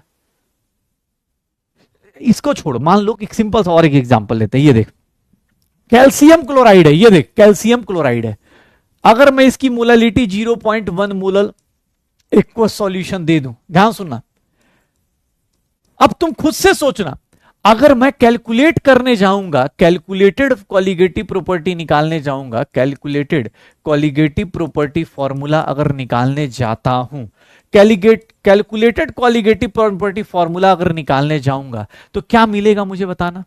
अगर मैं डेल्टा टीबी कैलकुलेट करूंगा तो केबी इंटू 0.1 होगा, डेल्टा टीएफ कैलकुलेट करूंगा तो क्या होगा, केएफ इंटू 0.1 होगा। बेटा ये तो तुमने कल के फॉर्मूले से, लास्ट वीक के फॉर्मूले से कर लिया, तुमने लास्ट वीक के फॉर्मूले से कर लिया कि सर कैलकुलेट करने जाएंगे delta KB into M, KF into M, जैसे हम यहां कर रहे थे, केबी इंटू एम, कैलकुलेटेड निकाल लो, कैलकुलेटेड निकाल लो। लेकिन क्या कैल्शियम क्लोराइड जो होता है वो क्या होता है, सॉल्ट होता है। सॉल्ट मतलब पानी में गया और डिसोसिएट कर गया, पानी में गया डिसोसिएट कर गया, पानी में गया और डिसोसिएट कर गया, पानी में जाएगा और क्या हो जाएगा, डिसोसिएट कर जाएगा। अब कैल्शियम क्लोराइड भाई साहब, कैल्शियम क्लोराइड कैसे टूट जाएगा, इतने में टूट जाएगा। क्या ये पानी में सर एक्वस सॉल्यूशन में कैल्शियम क्लोराइड, तुम्हें क्या लगता है सर इसका एक्सपेरिमेंटल वैल्यूज देखेंगे या फिर ऑब्जर्व्ड वैल्यू, एक्सपेरिमेंट से जब कैलकुलेट करेंगे ऑब्जर्व्ड वैल्यू देखेंगे, ऑब्जर्व्ड एक्सपेरिमेंट से कैलकुलेट करके देख लो तो भैया इसकी जो वैल्यू आएगी वो कितनी आ रही है सर, आप देखेंगे डेल्टा टीवी की वैल्यू देखेंगे sir 3 times K b into 0.1। Sir delta Tf की वैल्यू देखेंगे 3 टाइम्स के एफ इंटू 0.1। तो ये डिफरेंस बस देख लीजिए, क्यों आ रहा है डिफरेंस, क्यों आ रहा है डिफरेंस, कितना आ रहा है डिफरेंस, 3 आ रहा है। क्यों आ रहा है? बिकॉज पानी में जाके कितने पार्टिकल्स की तरह बिहेव कर रहा है, 3 पार्टिकल्स की तरह। कितने पार्टिकल्स की तरह बिहेव कर रहा है, 3 पार्टिकल्स की तरह। तो भैया यहां से ध्यान से देख लो, मैं पहले बोल रहा हूं कि भैया देख लेना, जब तुमसे बोला जाए वेंटर फैक्टर की बात की जाए तो वेंटर फैक्टर में एक दो चीजें याद रखिएगा। एक बात कि सर ये क्या है, सर ये कहां होता है। वेंटर फैक्टर वही लगता है, वेंटर फैक्टर वही लगता है जहां पर डिसोसिएशन या एसोसिएशन हो, जहां पर डिसोसिएशन या एसोसिएशन हो। भाई जल्दी जल्दी कर लो, डिसोसिएशन हो या एसोसिएशन हो, जहां डिसोसिएशन हो या एसोसिएशन हो वहीं पर वेंटर फैक्टर लगता है।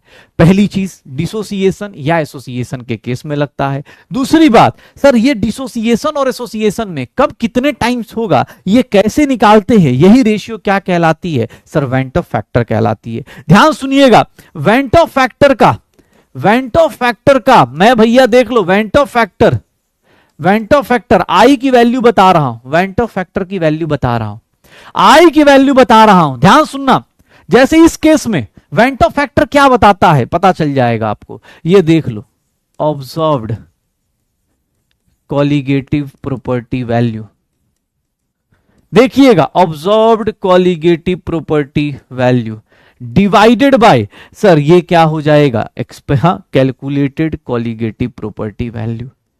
सर देखना, अगर मैं इन दोनों का रेशियो निकाल दूं तो मुझे एक नंबर मिलेगा जो ये बताएगा कि सर ये कौन कितना एसोसिएट या डिसोसिएट कर रहा है। वेंटर फैक्टर की वैल्यू देखना, वेंटर फैक्टर एक नंबर है जो किन लोगों का रेशियो है, this upon this, this upon this, this upon this. क्या बनाएगा सर, ऑब्जर्व्ड कॉलिगेटिव प्रॉपर्टी की value divide by calculated colligative property की वैल्यू, कैलकुलेटेड कॉलिगेटिव प्रॉपर्टी की वैल्यू। ये देख लो, जब भी तुमसे कोई बोले तो सर इन दोनों के बीच में ये डिफरेंस क्यों आया बेटा, ये 3 टाइम्स का डिफरेंस क्यों आ रहा है, 3 टाइम्स का डिफरेंस क्यों आ रहा है, तो सर इसको अब इसको भी डिफाइन करना है, तो 3 टाइम्स का डिफरेंस क्यों आ रहा है। तो वेंटर फैक्टर का एक और फॉर्मूला होता है, मैं अगले पेज बता देता हूं, पहले आप लिख लो। ये 3 टाइम्स का डिफरेंस क्यों आ रहा है, बिकॉज ये कितने पार्टिकल्स में टूट गया, 3 पार्टिकल्स में टूट गया। कितने पार्टिकल्स में टूट गया, 3 पार्टिकल्स में टूट गया। Observed colligative property value divide by observed, अरे भाई एस छूट गया, ठीक है ना यार, तू अब इंग्लिश मत देख। ऑब्जर्व्ड कॉलिगेटिव प्रॉपर्टी वैल्यू, ठीक है, observed colligative property value upon calculated, इन दोनों का रेशियो लोगे तो वेंटर फैक्टर आ जाएगा। तो एग्जाम हॉल में पहला फॉर्मूला वेंटर फैक्टर का, ध्यान सुना, एग्जाम हॉल में पहला फॉर्मूला एग्जाम हॉल में पहला फॉर्मूला और वेंटर फैक्टर का, वेंटर फैक्टर निकालना है तो ऑब्जर्व्ड अपॉन कैलकुलेटेड कर दो, आंसर आ जाएगा। अगर एग्जाम हॉल में ये 2 वैल्यूज दी हैं, इन दोनों में से इन दोनों का रेशियो निकाल देना, आंसर आ जाएगा, पक्का। अच्छा अब देखो, वेंटर फैक्टर का एक सबसे ज्यादा इंपॉर्टेंट और सबसे ज्यादा यूज होने वाला फॉर्मूला बताता हूं। वेंटर फैक्टर आई निकालने का एक बेटा फॉर्मूला ये भी होता है, वेंटर फैक्टर आई निकालने का एक फॉर्मूला ये भी होता है, ध्यान सुनिएगा, number of particles, number of particles, number of particles after dissociation और association, number of particles after dissociation और एसोसिएशन, आफ्टर डिसोसिएशन और association, number of particles after dissociation or association divided by number of particles before dissociation or association, before dissociation or association, number of particles before dissociation और association. तो ये हमारा क्या कहलाएगा, vendor factor कहलाएगा। ये हमारा क्या कहलाएगा, वेंटर फैक्टर कहलाएगा। या number of particles after dissociation divide by number of particles before dissociation. जैसे NaCl में क्या होगा, NaCl के केस में देख लो, NaCl अगर सॉलिड है और जैसे ही NaCl को पानी में डालेंगे NaCl एक्वस में जाएगा। भाई साहब एक्वस में ये एक पार्टिकल में रहता है क्या, Na प्लस Cl माइनस, यही हो जाएगा, पानी में घुसते ही क्या हो जाएगा भाई साहब। इसका कोई बोल दे कि सर वेंटर फैक्टर निकालो, तो वेंटर फैक्टर कितना आ जाएगा, NaCl कितना हो जाएगा बताओ जल्दी, हाँ क्या हो जाएगा sir, van't Hoff factor number of particles after dissociation और एसोसिएशन डिवाइडेड बाय क्या हो जाएगा, number of particles before, number of particles before. Sure है, डन। कितना हो जाएगा, तो सर निकाल देंगे कितने पार्टिकल्स आ रहे आफ्टर डिसोसिएशन, कितने आ रहे, 2, शुरुआत में कितने हैं, 1, तो वेंटर फैक्टर किस तरह निकाल देंगे sir, 2 divide by 1, enter factor 2 आ जाएगा। एक बात बताओ, मैं ऐसे लिख रहा हूं, इसको क्या बोलते हैं, इसको बोलते हैं पॉलीमराइजेशन या फिर हम टेट्रामराइजेशन बोल देंगे। ध्यान सुनिएगा, टेट्रामराइजेशन वर्ड देखिएगा, टेट्रामराइजेशन मतलब 4 पार्टिकल मिलके एक बना गए। सर इस केस में बताओगे वेंटर फैक्टर क्या होगा, 4 मॉलिक्यूल्स है शुरुआत में, बाद में कितने मॉलिक्यूल्स हैं, 1। सर वेंटर फैक्टर की वैल्यू कितनी आएगी, चलो बताओ, वेंटर फैक्टर की वैल्यू कितनी आ जाएगी, सर वेंटर फैक्टर की वैल्यू कितनी आ जाएगी। अगर मैं डाइमराइजेशन लिख दूं तो डाइमराइजेशन का मतलब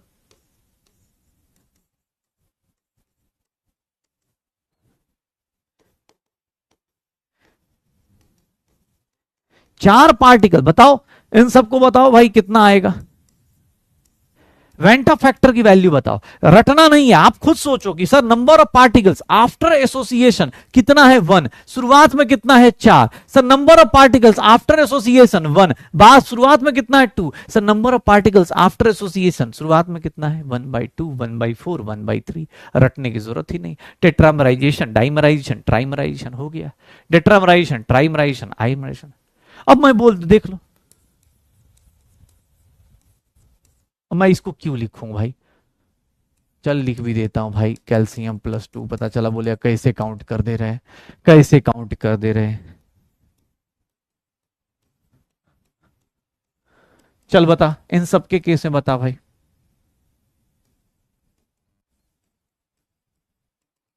इन सबके केस में बताओ,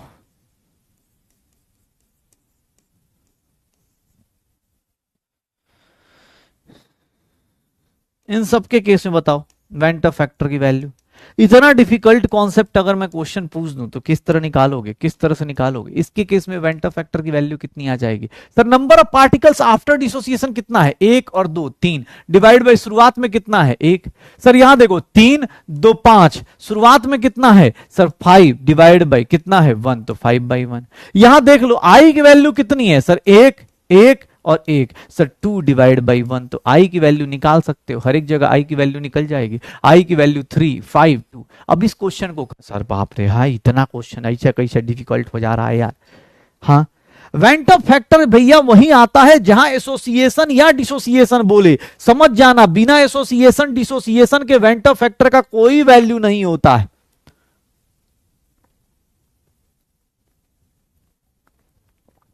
हो जाएगा, हो जाएगा, डन। वेंटर फैक्टर भैया ऐसे निकाल सकते हो कि भैया कोई डिसोसिएट करेगा तो डिसोसिएट कर देना, कोई एसोसिएट करेगा, इसको टेट्रामराइजेशन, इसको डाइमराइजेशन, डाइमराइजेशन मतलब 2 मिलके 1 हो गए, ट्राइमराइजेशन मतलब 3 मिलके 1 हो गए, टेट्रामराइजेशन मतलब 4 मिलके 1 हो गए, तो बना दो सर वेंटर फैक्टर ऐसे बना दोगे पक्का। अच्छा एक बात बताना, एक बात बताना, इतना हाई फाई बात देख लो, फिर से देख लो, आई का मतलब मैंने क्या बताया था। अच्छा मैं एक लाइन बोलूंगा, ध्यान से समझिए भाई, बहुत हार्ड कॉन्सेप्ट है समझना, जैसे कल का पेपर हार्ड है वैसा ही आज का हार्ड कॉन्सेप्ट।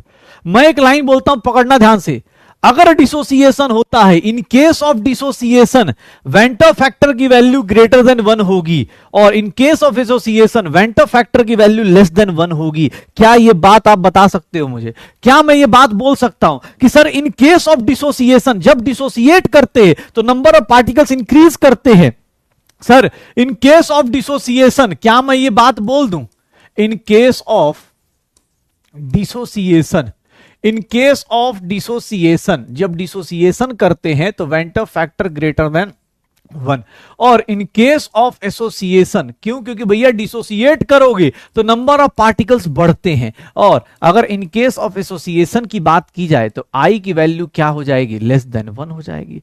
अगर डिसोसिएट करते हो तो भैया ग्रेटर देन 1, और एसोसिएट करते हो तो लेस देन 1। अब कोई पूछ दे कि सर अगर आई की वैल्यू 1 हो गई तो क्या लेंगे, भैया आई की वैल्यू ये 1 हो गई तो इसको क्या बोलते हैं, इसी को हम लोग क्या बोल देते हैं, नॉन इलेक्ट्रोलाइट्स। ये क्या होते हैं नॉन इलेक्ट्रोलाइट्स, किसको बोलते हैं बेटा, ये दोनों कब आते हैं, जब इलेक्ट्रोलाइट्स हो, जब भी क्वेश्चन में लिखा हो इलेक्ट्रोलाइट्स। अब इलेक्ट्रोलाइट्स तो पता होना चाहिए ना भाई, इलेक्ट्रोलाइट्स पता है ना? ऐसा तो नहीं कि इलेक्ट्रोलाइट क्या होता है। हाँ, मैं बेसिक आइडिया देता हूं भाई, एसिड बेस ये सब चीजें पढ़ा होगा तुमने। ये देख भाई साहब, जिंदगी में कोई भी मैटर है उसको दो पार्ट में तोड़ना है। एक जो कंडक्ट होता है, जो कंडक्शन करता है, उसको बोलते हैं इलेक्ट्रोलाइट्स, और एक होता है नॉन इलेक्ट्रोलाइट्स जिसको कोई मतलब नहीं। नॉन इलेक्ट्रोलाइट भैया, नॉन इलेक्ट्रोलाइट कंडक्ट नहीं करता है। No conduction of heat, electricity. क्यों? क्योंकि इसके पास नो कंडक्शन ऑफ इलेक्ट्रिसिटी। क्यों? क्योंकि सर ना ये नो डिसोसिएशन कुछ नहीं करता है।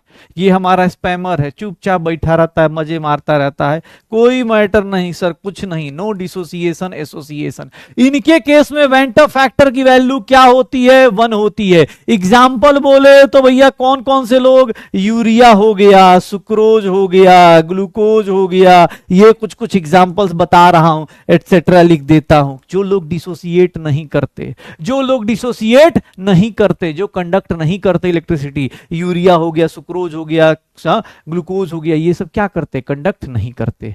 इनको क्या बोलते? इनके अंदर कोई एसोसिएशन डिसोसिएशन आयंस बनते ही नहीं है, तो इनके केस में कुछ नहीं होना, इनके केस में कुछ नहीं होना। इनके लिए वेंटर फैक्टर कितना लिया जाता है? 1। याद रखिएगा, कुछ महानुभाव ऐसे है, इतना चिल्ला चिल्ला के बता रहा हूं, पता है कुछ महानुभाव क्या करेंगे कि सर देखिए डिसोसिएशन में ग्रेटर देन 1 है, एसोसिएशन में लेस देन 1 है, और पता है नॉन इलेक्ट्रोलाइट में आई की वैल्यू कितनी होती है?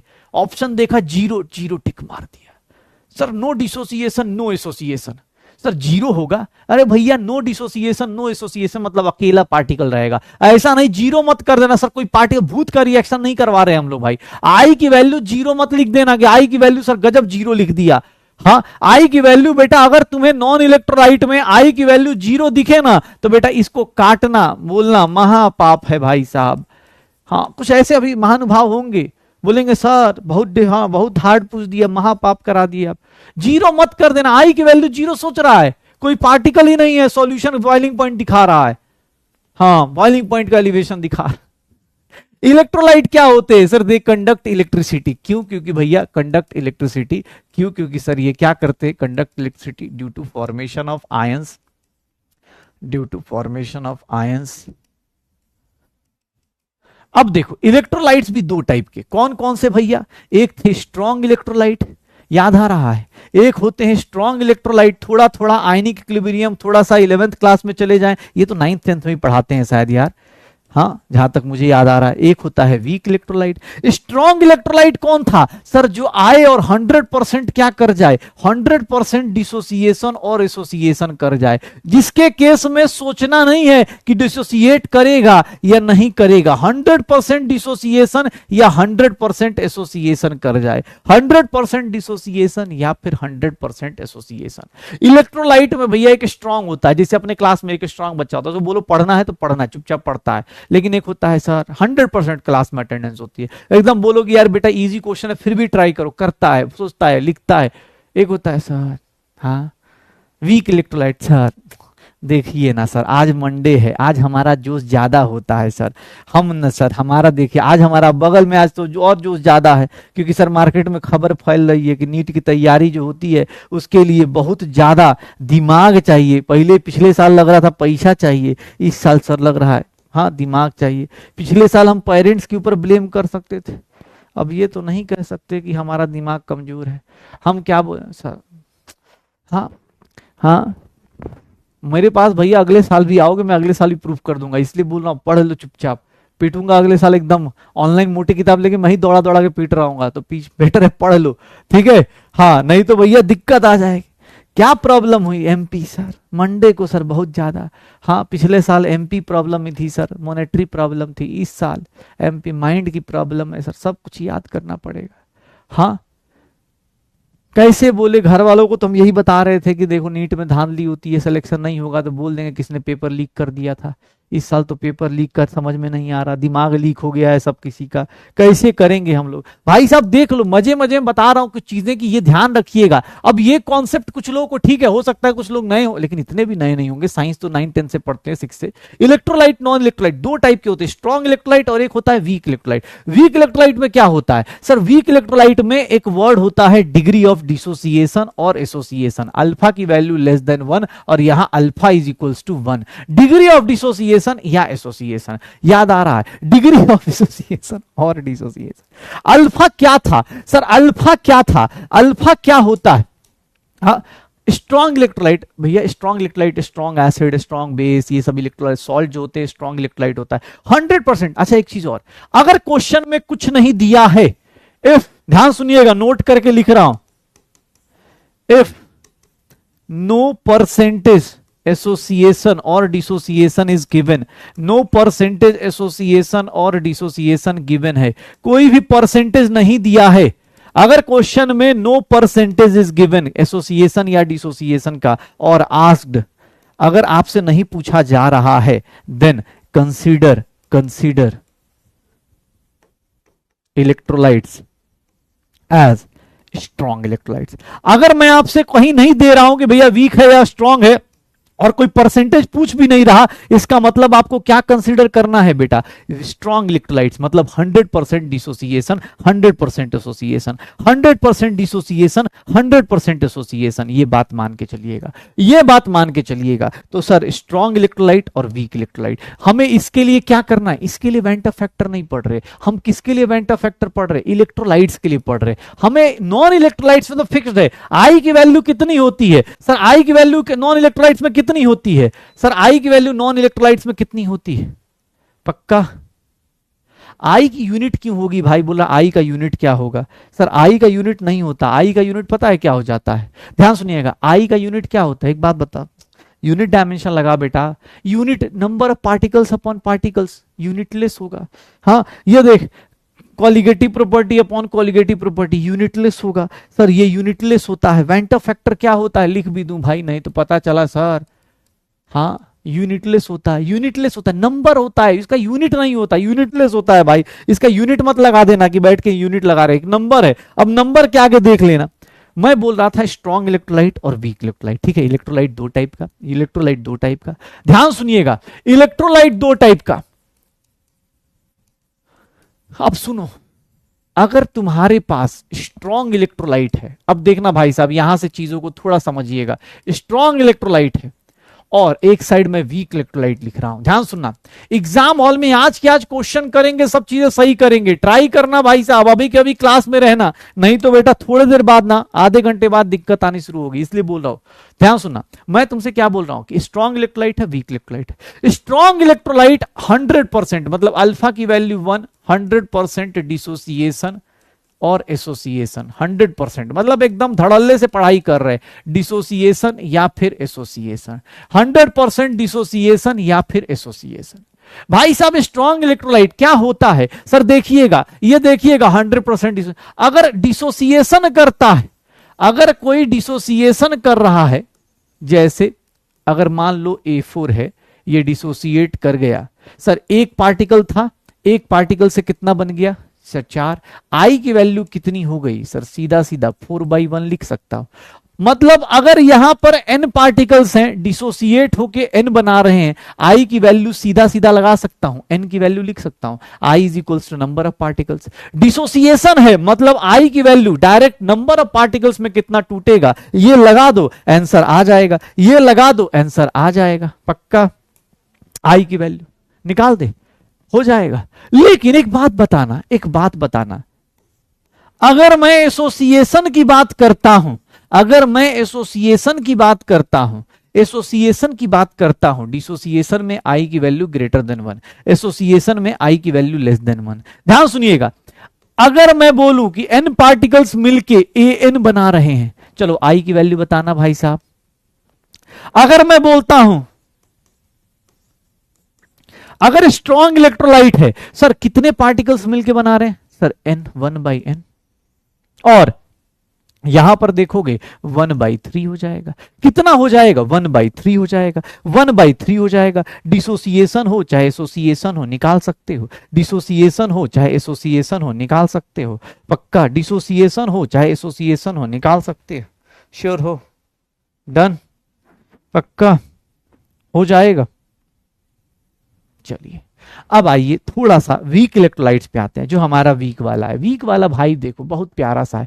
पहले ही बोले थे सर हम थोड़ा कम पढ़ाई करते हैं, आधा अधूरा, मतलब समझिए 80% 70%। हाँ 100% वाला, 100% वाले में सीधा सीधा कि सर जितने नंबर ऑफ पार्टिकल्स हैं वैल्यूज डाल दो। 100% वाले में टेंशन नहीं है। वीक वाले में पहले आते ही बोलता है सर सुनिए सुनिए सर, हमारा ना सर डिग्री होता है सर, हम ज्यादा देखिए हमारा सर, हाँ डिग्री ऑफ, या तो हम डिसोसिएट करेंगे या फिर हम एसोसिएट करेंगे, डिसोसिएशन करेंगे या फिर एसोसिएशन करेंगे। अल्फा क्या होता है? डिग्री बताता है। अब डिग्री बताने का तरीका अलग अलग, ठीक है, डिग्री बताने का तरीका अलग अलग। सर इसमें कुछ करना नहीं सर, स्ट्रॉन्ग इलेक्ट्रोलाइट में अल्फा की जरूरत नहीं है बेटा। क्यों जरूरत है अल्फा की? यहां 100% तो हमें जरूरत नहीं, सीधा सीधा number of particles divide by शुरुआत के पार्टिकल्स। नंबर ऑफ पार्टिकल्स बाद के कितने हैं? एन, शुरुआत के कितने हैं? 1। तो यहां अल्फा की जरूरत क्या है भाई? अबे अल्फा की जरूरत क्या है? एक बोला डिसोसिएशन एसोसिएशन, अल्फा की जरूरत क्या है? स्ट्रॉन्ग इलेक्ट्रोलाइट है भाई, स्ट्रॉन्ग इलेक्ट्रोलाइट में अल्फा की जरूरत नहीं है। हाँ स्ट्रॉन्ग इलेक्ट्रोलाइट में अल्फा की जरूरत नहीं होती है। स्ट्रॉन्ग इलेक्ट्रोलाइट में अल्फा की जरूरत नहीं आएगी क्योंकि वो तो 100% एसोसिएट करता है। ये बोलता है सर हमारा जो अल्फा है ना सर ये लेस देन 1 होता है, या फिर अगर परसेंटेज के टर्म्स बात करें तो 100% होता है। एक बात याद रखना, अल्फा अगर परसेंटेज में दिया है तो उसको 100 से डिवाइड करोगे तो अल्फा किस में आ जाता है? डिग्री ऑफ डिसोसिएशन किस में आ जाता है? फ्रैक्शन में आ जाता है।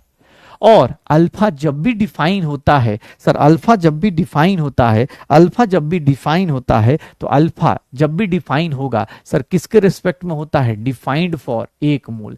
मतलब जब भी अल्फा की बात की जाती है आप क्या बोलते हो? 1 मोल से इतना परसेंट डिसोसिएट कर रहा है या एसोसिएट कर रहा है, 1% इतना डिसोसिएट कर रहा है। जैसे ध्यान सुना, ये देखो लेते हैं इसके केस में डिसोसिएशन का फॉर्मूला लेते हैं। साउंड सुनिएगा थोड़ा सा, कुछ लोगों को कुछ, हाँ कुछ पुरानी बातें याद आए। देखो ये सेम रिएक्शन यहां लिया था, ये same reaction, but strong electrolyte है, आई की वैल्यू सीधा सीधा मैंने एन रख दिया। स्ट्रॉन्ग इलेक्ट्रोलाइट है, आई की वैल्यू सीधा सीधा मैंने एन रख दिया था। क्यों? क्योंकि एन है सर, स्ट्रॉन्ग है, सोचना है नहीं, खटाखट रिएक्शन किया आगे निकल गया। वीक इलेक्ट्रोलाइट बोलता है सर ऐसे कैसे, ये ऐसे कैसे चल दे सर, देखिएगा ना सर ऐसे नहीं मजा आता सर, इसको 1 मोल ले लीजिए सर, ये 0 हो गया।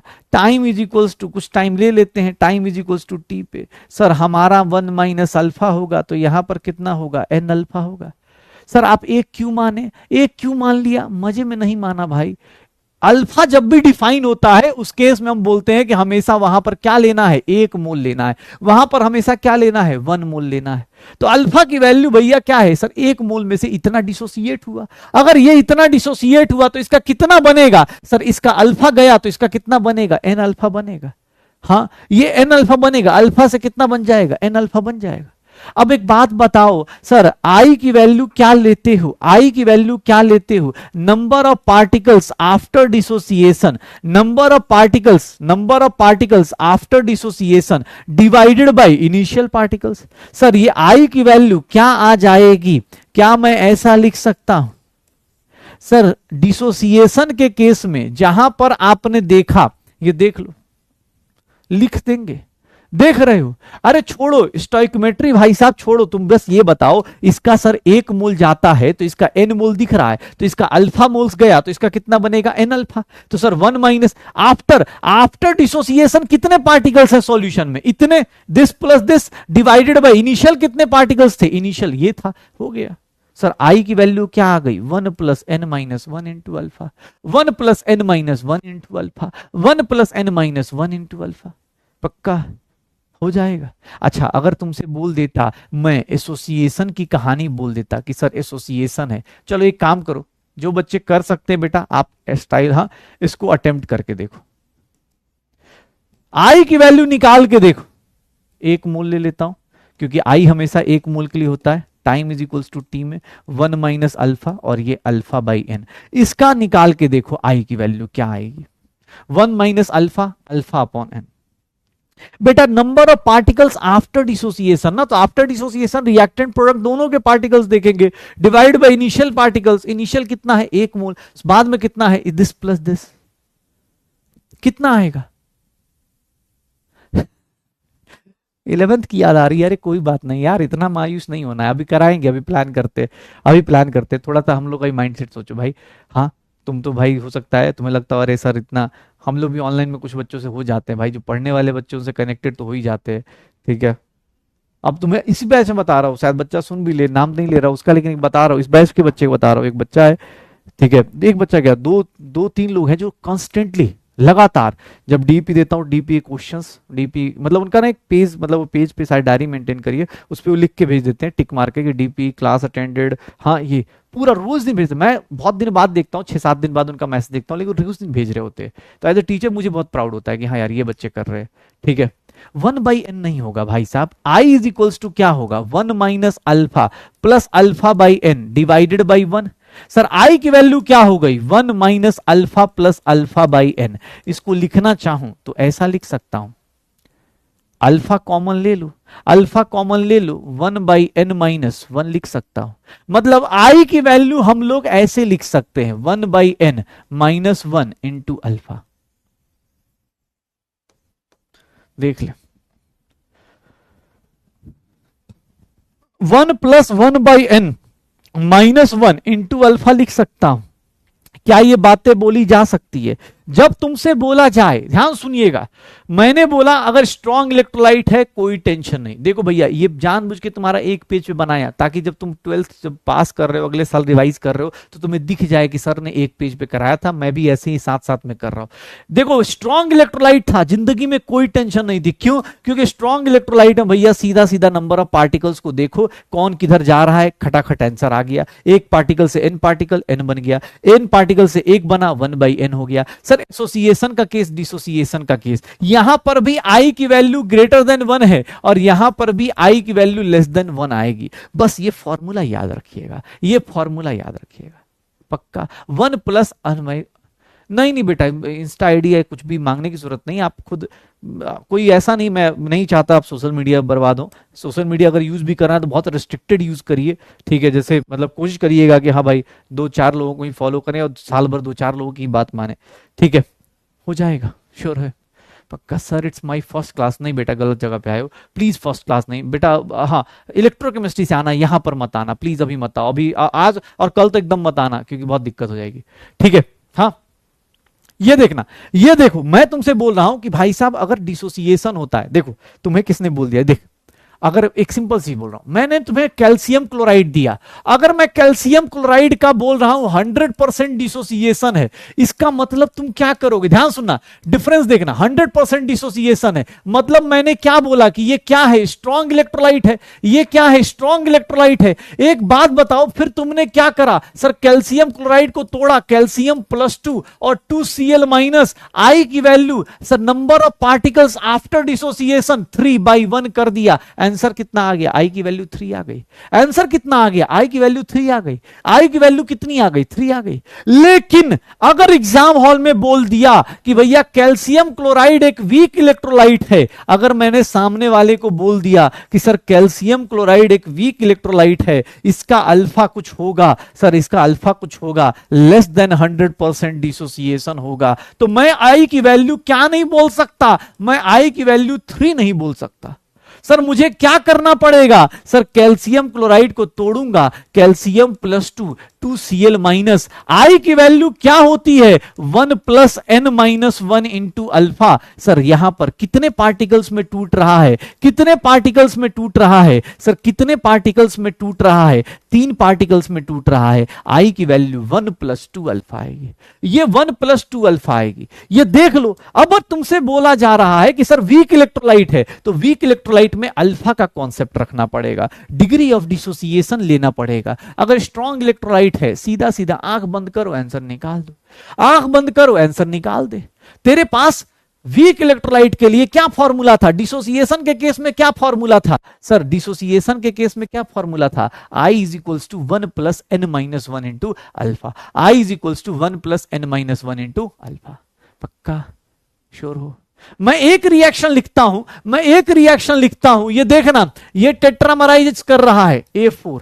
अगर मैं बोलता हूं कि सर ये स्ट्रॉन्ग इलेक्ट्रोलाइट है, अगर मैं बोलता हूं ये स्ट्रॉन्ग इलेक्ट्रोलाइट है, अगर ये स्ट्रॉन्ग इलेक्ट्रोलाइट है बेटा, तो इस केस में आई की वैल्यू बताओ। और यही रिएक्शन अगर मैं ऐसे लिख देता हूं और मैं बोल देता हूं बेटा वीक इलेक्ट्रोलाइट है, अब बताओ इसकी आई की वैल्यू। वीक इलेक्ट्रोलाइट में आई की वैल्यू बेटा आप कैसे बताओगे? दोनों केस में आई की वैल्यू बताओ, दोनों के केस में आई की वैल्यू बताओ, पहले केस में और दूसरे केस में। बेटा सॉल्व करो, सॉल्व करो, सोचो मत, सॉल्व करो बेटा, दिमाग पेन सब चलाओ। कैसे होगा?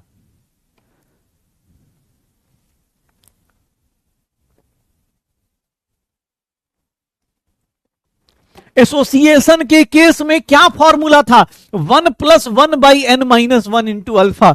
एसोसिएशन के केस में सर ये तो सीधा सीधा सर स्ट्रॉन्ग इलेक्ट्रोलाइट है 1/4 हो गया, स्ट्रॉन्ग इलेक्ट्रोलाइट है 1/4 हो गया। लेकिन सर यहां पर फॉर्मूला क्या होता है? सर ये n क्या होता है? सर ये n क्या होता है? i की वैल्यू क्या हो जाएगी? i की वैल्यू 1 प्लस ये कितना हो गया 1/4 -1 इंटू अल्फा। n क्या है? नंबर ऑफ पार्टिकल्स एसोसिएटेड, कितने पार्टिकल्स एसोसिएट हो रहे हैं। सर इसको सॉल्व करेंगे 1 माइनस कितना आ जाएगा 3 अल्फा/4 आ जाएगा। i की वैल्यू कितनी आ गई 1 - 3 अल्फा/4, 1 - 3 अल्फा/ प्लस नहीं -3 अल्फा/4। सॉल्व करो सही से, सॉल्व करो सही से। मैं तुमसे फिर से बोल रहा हूं बेटा ध्यान सुनना, आपको आई की वैल्यू बार बार मैंने क्या बोला, वेंटर फैक्टर। ये देख फिर से देख, सामने वाला ध्यान सुनना, फिर से बता रहा हूं तेरे पास, चल तू भी क्या याद रखेगा, नोट्स का भी शॉर्ट नोट बना रहा हूं तेरे सामने। अगर मैंने तुझे बोल दिया कि भाई साहब तुम नॉन इलेक्ट्रोलाइट हो, बेटा आई की वैल्यू जल्दी जल्दी बताओ, जल्दी जल्दी बताओ फटाफट। अगर तुम नॉन इलेक्ट्रोलाइट हो तो क्या होगा, और अगर तुम इलेक्ट्रोलाइट हो गए, आई की वैल्यू में बात करो तो सर नॉन इलेक्ट्रोलाइट में आई की वैल्यू कितनी होती है 1, 0 नहीं। इलेक्ट्रोलाइट में आई की वैल्यू क्या होगी, नॉट इक्वल्स टू 1। वो कुछ ना कुछ तो डिसोसिएट या एसोसिएट करेगा। अब देखना, अगर इलेक्ट्रोलाइट में अगर मैंने बोल दिया कि सर स्ट्रॉन्ग इलेक्ट्रोलाइट है, स्ट्रॉन्ग इलेक्ट्रोलाइट है, ध्यान सुना स्ट्रॉन्ग इलेक्ट्रोलाइट है, तो सर स्ट्रॉन्ग इलेक्ट्रोलाइट में ध्यान सुनिएगा ऐसे लिखूंगा। डिसोसिएशन अगर करता हूं, अगर मैं डिसोसिएशन करता हूं, अगर पार्टिकल डिसोसिएट होता है तो सर आई की वैल्यू क्या ले लूंगा यहां पर n। और अगर मैं एसोसिएशन लिखता हूं, अगर मैं एसोसिएशन लिखता हूं इस केस में, तो सर यहां पर क्या होगा, आई की वैल्यू क्या हो जाएगी 1/n। देख तेरे लिए सारे फॉर्मूले एक साथ लिख रहा हूं। वीक इलेक्ट्रोलाइट में पूछा जाए, अगर तुमसे पूछा जाए वीक इलेक्ट्रोलाइट, सर यहां तक कोई कॉन्सेप्ट अल्फा का नहीं आया। जब अल्फा का कॉन्सेप्ट आया मतलब वो क्या है सर, जब भी अल्फा का कॉन्सेप्ट आया समझ जाओ वीक वाला बंदा है। अगर यहां डिसोसिएशन करेगा, अगर ये डिसोसिएट होता है n पार्टिकल्स में, तो आई की वैल्यू जो होगी सर वो किसके बराबर होगी 1 + n-1 इंटू अल्फा। आई की value 1 + n-1 into alpha. Association करने जाओगे, अगर कोई एसोसिएट होता है मतलब n पार्टिकल्स एसोसिएट होके एक पार्टिकल बना रहे हैं, तो उस केस में आई की वैल्यू 1 + 1/n-1 इंटू अल्फा, ये आ जाएगा। देख लो, देख ले भाई तेरे सामने भाई दोबारा फॉर्मूला लिख रहा हूं, दोबारा फॉर्मूला लिख रहा हूं बेटा। अब अगर तुम थोड़ा सा देख लो इसको कैसे कर सकते हो बेटा, क्वेश्चंस की तरफ जाएंगे अब हम लोग। ये देख लो, मैं तुमसे बोल रहा हूं अगर नॉन इलेक्ट्रोलाइट है बेटा तब तो आई की वैल्यू सीधा सीधा 1। आज हम किसके बारे में पढ़ रहे, इलेक्ट्रोलाइट्स के बारे में, कि जो गया सॉल्यूशन बनाने गए और डिसोसिएट हो गया। स्ट्रॉन्ग है, वीक है, स्ट्रॉन्ग के केस में क्या हो रहा है, वीक के केस में क्या हो रहा है, स्ट्रॉन्ग के केस में क्या हो रहा है, वीक के केस में क्या हो रहा है। फॉर्मूले को एक बार नहीं 2 बार 3 बार लिख के देख लो, हो जाएगा पक्का। गलती तो नहीं करोगे, बता दो। तो गाइज बता सकते हैं क्या, हाँ क्या अब आप अपने कमेंट सेक्शन में नहीं अपनी कॉपीज में सही आंसर लिख पाएंगे क्या, सही आंसर लिख पाएंगे क्या। एक बार नहीं 2 बार दिमाग में एक बार फॉर्मूले को रिसाइट करो, बार बार बोलो कि भैया क्या होता है सर, वीक इलेक्ट्रोलाइट में क्या होगा, वीक इलेक्ट्रोलाइट में क्या होगा। पक्का लिखने का मौका, भाई दोबारा लिख रहे हो क्या। अरे अब एक बात बता, ये अभी एक तो हर एक टाइम ना आदत लग गई है लिखने की। सर ये बता इसमें नया क्या बताया अभी, एकदम मतलब तुम ना मोटी किताब लेके एकदम, मोटी किताब भी फट गई होगी मुझे लग रहा है तुम्हारी, मतलब इसमें क्या सर लिखने का टाइम तो क्या लिखना है भाई, यही तो बता रहा हूं उस टाइम से। ये वही है, हाँ ये वही है, पता है ये वही है। मैं एक बताता हूँ, मैं एक बताता हूँ, एक एक ना, जैसे मैंने अभी फॉर्मूला लिखा आई इज इक्वल टू, एक बच्चा है बोला सर आपने ये नहीं बताया डिसोसिएशन के केस में, सर पता है सर आपने ना गलत पढ़ा दिया, डिसोसिएशन के केस में आपने ये नहीं बताया, सर ये भी तो एक फॉर्मूला होता है, बताओ तो। डिसोसिएशन के केस में सर आपने ये फॉर्मूला बताया, ये वाला फॉर्मूला तो बताया ही नहीं। भाई तू भी लिख ले, तुझे अगर लग रहा हो तो लिख ले भाई, लिख ले, पता चल सर भाई मजाक कर रहा हूं उधर से इधर। एक बात बता, अगर तुझे ये फॉर्मूला आता है तो ये फॉर्मूला डिराइव नहीं कर लेगा, हाँ ये निकाल लेगा ना भाई, ऐसा तो नहीं सर उसको भी रट रही, इसको सर गजब सर मजा आ गया, आज क्लास में मजा आ गया यार, 10 फॉर्मूला लिखवा दिए सर, पता चला सर एसोसिएशन के केस में पता है सर आपने सर ये वाला फॉर्मूला नहीं बताए, हाँ आप ये वाला फॉर्मूला नहीं बताए सर एसोसिएशन के केस में, हाँ पता चला सर एक और फॉर्मूला, एक और रुक जाओ सर आप ये वाला फॉर्मूला नहीं बताए सर। बेटा अगर तुम्हें ये सब नए नए लग रहे हैं तो मुबारक हो, तुम्हें ना मायोपिया हुआ है। अबे ये सब सेम चीज है भाई, इसी कॉन्सेप्ट को उठा के इधर पूछ रहा हूं, पता चला सर आप ये नहीं लिख ले भाई, मैं हाँ मैं काहे रिस्क लेने जाऊं भाई, पता चला कुछ दिन बाद सर आपने ये देख ये वीक इलेक्ट्रोलाइट में, हाँ मैं लिख देता हूं ना भाई, वो ये ना बोले कि सर आपने नहीं बताया, लो भाई हाँ हाँ इसको मैं, ये मेरा ट्रिक है ले लो ट्रिक।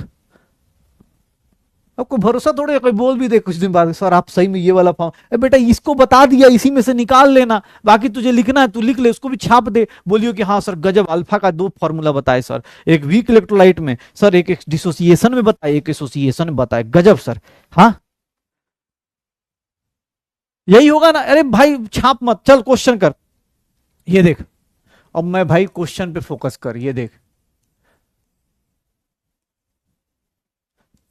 ये क्वेश्चन देख,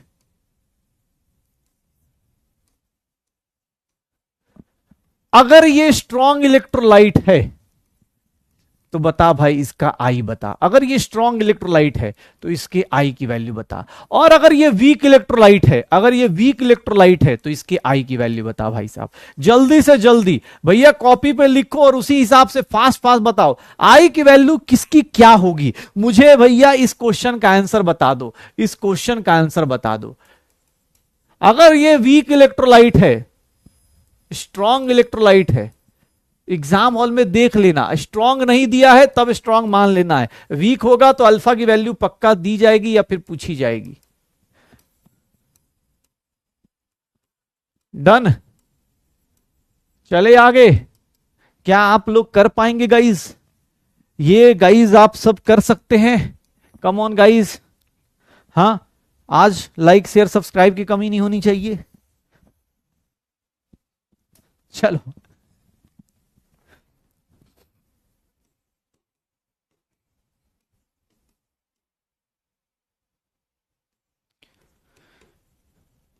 जल्दी जल्दी प्रैक्टिस करनी है भाई साहब।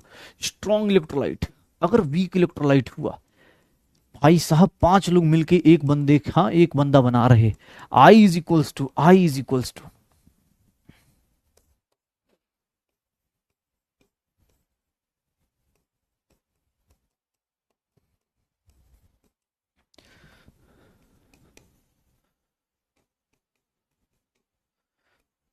स्ट्रॉन्ग इलेक्ट्रोलाइट आई की वैल्यू, वीक इलेक्ट्रोलाइट आई की वैल्यू, जल्दी क्या होता है, क्या होता है आई और अल्फा को, अबे अल्फा की वैल्यू ये बोला, अल्फा की वैल्यू कैसे पता चलेगी बेटा, जब आएगी ना तो पता चल जाएगी, तुम मत ज्यादा सोचो, जब आएगी ना, जब पहले रिलेशन तो निकालना सीखो, अल्फा की वैल्यू आएगी पुट कर देना, आई की वैल्यू आएगी अल्फा निकाल देना, बोला आई और अल्फा की वैल्यू क्या आएगी, अबे निकालना पहले भाई, तू पहले इसकी वैल्यू देख 7 हो गई, इसके केस में 1 + 7 - 1 इंटू अल्फा, सर आई की वैल्यू 1 + 6 अल्फा लिख सकते हैं क्या, देख लीजिए इतनी बड़ी बड़ी बातें कर सकते हैं क्या, वीक इलेक्ट्रोलाइट स्ट्रॉन्ग इलेक्ट्रोलाइट में 1/3, 1+1/3 -1 कर दीजिएगा अल्फा, आई की वैल्यू 1 - 2 अल्फा/3 हो जाएगा क्या भाई साहब, देख रहे हो। स्ट्रॉन्ग इलेक्ट्रोलाइट 1/5 हो गया sir, weak electrolyte 1+1/5 -1 into alpha, I की वैल्यू 1 - 4 अल्फा/5 आ जाएगा, आई की वैल्यू 1 - 4 अल्फा/5 आ जाएगा। स्ट्रॉन्ग इलेक्ट्रोलाइट आई की वैल्यू कितनी हो गई 5 हो गई, और यहां पर 1+5 - 1 इंटू अल्फा हो जाएगा, 1+4 अल्फा लिख सकते हैं क्या, आई इज इक्वल्स टू 1+4 अल्फा। देख लो भैया 4 क्वेश्चन पूछे थे, चारों में 8 मतलब 8 ऑप्शन हुए, 8 में से कितने सही कितने गलत, 8 में से कितने सही कितने गलत। सर कितने सही कितने गलत देख ले, तेरे सामने ही इतना हार्ड कॉन्सेप्ट समझ रहा है, कितनी बड़ी बात कर दी, हाँ कितनी बड़ी बात कर दी। अगर नॉन इलेक्ट्रोलाइट होता तो फिर तो बेटा सोचना ही नहीं है ना, नॉन इलेक्ट्रोलाइट में आई की वैल्यू सीधा सीधा क्या रखते हैं 1 रखते हैं, नॉन इलेक्ट्रोलाइट में आई की वैल्यू कितनी रखते हैं सीधा सीधा 8 रखते हैं 1 रखते हैं, पक्का क्या बात है। चले तो मैं हार्ड क्वेश्चन करने के लिए तैयार हो तुम लोग, देख लो भैया पहले पूछ ले रहा हूं, मत बोलना कि सर हार्ड क्वेश्चन करा दिए, पहले बता दो कितने लोग तैयार हैं, सर कर लेंगे, एक बात बताना। अच्छा चलो एक चीज और दे देता हूं, एक चीज और भाई साहब, modified colligative property formula, modified colligative property formula, modified colligative property formula, oh my God, या फिर बोल सकते हैं colligative property formula for, colligative property formula for, ध्यान सुनिएगा, कॉलिगेटिव प्रॉपर्टी फॉर्मूला फॉर, ध्यान सुनिएगा। आज का जो डीपी है बेटा इसको कल भी कर सकते हैं, प्लीज ध्यान सुनिएगा, क्योंकि आज का डीपी थोड़ा सा मुझे 11th रिवाइज कराने में थोड़ा टाइम लग गया, तो आज के डीपी को आज एक काम करना, कल करना, आज पहले इसको खत्म करो, ठीक है। पता चला आज इस इलेक्ट्रोलाइट, क्योंकि थोड़ा सा, हाँ ये देखो कॉलिगेटिव प्रॉपर्टी फॉर्मूले की बात कर रहा हूं फॉर इलेक्ट्रोलाइट्स, भाई साहब पूरा का पूरा चेंज हो जाएगा। क्यों, एक बात बताऊं काहे चेंज हो जाएगा, क्यों, क्योंकि कॉलिगेटिव प्रॉपर्टी किस पे डिपेंड करती है, याद करो, आर एल वी पी, ये कितना होता था delta P upon P1 not, या फिर P1 not minus P1 divide by P1 not. Electrolytes के केस में इसकी वैल्यू कितना है, कितनी टाइम्स हो जाएगी, I टाइम्स I2। क्यों, क्योंकि सर ऑब्वियस है कॉलिगेटिव प्रॉपर्टी इसको बोलते हैं, उसकी वैल्यू किस पे डिपेंड करेगी, नंबर ऑफ सॉल्यूट पार्टिकल्स पे। सर डेल्टा टीबी की वैल्यू कोई पूछ दे तो वो कितने टाइम्स हो जाएगी, आई टाइम्स हो जाएगी। क्यों, क्योंकि सर इसकी वैल्यू कितने टाइम्स बढ़ जाती है, आई टाइम्स बढ़ जाएगी, के b into W2/M2 into 1000 upon W1 लिख सकता हूं, ये देख लो, ये लिख सकता हूं, ये लिख सकता हूं, आई टाइम्स बढ़ जाएगा। सर डेल्टा ये देख लो, डेल्टा टीएफ, सर क्यों, क्योंकि अरे भैया तुम खुद बोल रहे हो कि कॉलिगेटिव प्रॉपर्टी जो होती है नंबर ऑफ सॉल्यूट पार्टिकल पे डिपेंड करती है, तो अगर आपके number of solute particle double हुए ट्रिपल हुए तो उतने टाइम्स हो जाएगी क्या, या कम हुए तो उतने कम हो जाएगी। ये देख ले तेरे पास 1000/W1 हो जाएगा। Sir osmotic pressure I into CRT लिख सकता हूं, I टाइम्स लिख सकता हूं। क्यों चेंज कर रहा हूं, क्योंकि तुम्हें भी पता है क्या हो रहा है। सर सारी वैल्यूज इलेक्ट्रोलाइट्स के केस में, इलेक्ट्रोलाइट्स के केस में क्या हो जाएंगे, इलेक्ट्रोलाइट्स के केस में क्या हो जाएंगे, I टाइम्स हो जाएंगे, I टाइम्स हो जाएंगे। ये देख ले सर सारे, अब इलेक्ट्रोलाइट्स के केस में मैंने अलग क्यों किया, क्योंकि इलेक्ट्रोलाइट्स क्या करते हैं, डिसोसिएट या एसोसिएट करते हैं। इलेक्ट्रोलाइट्स क्या बोलते हैं, डिसोसिएट या एसोसिएट करते हैं। नॉन इलेक्ट्रोलाइट्स के लिए कोई पूछता तो बेटा नॉन इलेक्ट्रोलाइट्स में आई की वैल्यू कितनी पुट कर देना, 1 पुट कर देना, आई की वैल्यू कितनी पुट कर देना, 1 पुट कर देना, हो गया। आई की वैल्यू कितनी पुट कर देना, 1 पुट कर देना। अच्छा कोई बोले सर राइट साइड ही क्यों मल्टीप्लाई कर रहे, क्योंकि बेटा इसको तो कॉलिगेटिव प्रॉपर्टी बोलते, ये इसका वैल्यू आएगा तो इसकी वैल्यू मैंने निकाल दी, इसकी वैल्यू उतने टाइम्स कर दी, पक्का यही कर रहे हैं ना। आई की वैल्यू समझ में आ रही है, आई की वैल्यू क्या होती है, आई और अल्फा के बीच का रिलेशन, 2 ही 3 कॉन्सेप्ट है बेटा, आज 2 ही 3 कॉन्सेप्ट है, वही कॉन्सेप्ट रिवाइज करा रहा हूं, 2 ही 3 कॉन्सेप्ट है वही रिवाइज करा रहा हूं। एक last formula went of factor निकालने का, वेंट ऑफ फैक्टर निकालते हैं तो उसको एक बोलते हैं, वेंट ऑफ फैक्टर निकालने का एक last formula normal molar mass divided by normal molar mass divided by abnormal molar mass. Last formula बेटा इस चैप्टर का, बस यही लास्ट फॉर्मूला है। Normal molar mass divided by abnormal molar mass. Normal molar mass किसको बोलते हैं बेटा? Normal molar mass i is equals to M normal upon M abnormal. ये लिख देता हूं, एम एबनॉर्मल। ये नॉर्मल का मतलब क्या है सर? नॉर्मल मतलब क्या होता है याद रखिएगा, जो आपके फॉर्मूले से निकाला जाए, फॉर्मूला मोलर मास से, जो आपके फॉर्मूले से निकाला जाए। एबनॉर्मल कौन सा होता है सर? जो कहां से निकाला जाए? कॉलिगेटिव प्रॉपर्टी से, या फिर abnormal molar mass in solution, क्योंकि सॉल्यूशन में आप गए डिसोसिएट या एसोसिएट हो गए, या फिर calculated from colligative property formula.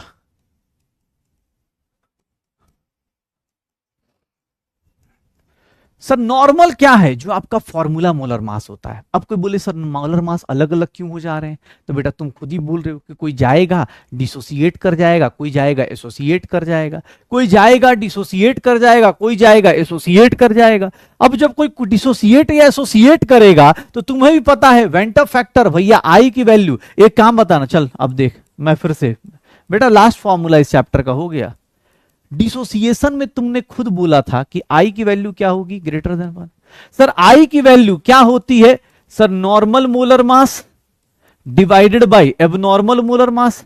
अब तू खुद से सोच, अगर तुम इसकी वैल्यू ग्रेटर देन 1 कर रहे हो, इसका मतलब डिसोसिएशन जब होता है तो सर आप डिसोसिएशन जब होगा तो आपका मोलर मास कहां पर ज्यादा होगा सर? बाहर ज्यादा होगा या सॉल्यूशन में? जब आप डिसोसिएट कर गए तो खुद का लॉजिक लगाओ सर, जब आप डिसोसिएट कर गए तो आपका फॉर्मूला मास ज्यादा होगा कि एबनॉर्मल? सॉल्यूशन के अंदर मास ज्यादा होगा, सॉल्यूशन के अंदर मास ज्यादा होगा। खुद से बता, रट मत, इसको देख के मत रट। तो मैं बोल रहा हूं कि तुम सॉल्यूशन में मान लो NaCl रखा, पानी में गया Na अलग हो गया, Cl अलग हो गया, तो भैया सॉल्यूशन के अंदर मास ज्यादा होगा या बाहर ज्यादा होगा? एबनॉर्मल का मतलब क्या होता है? Molar mass in solution.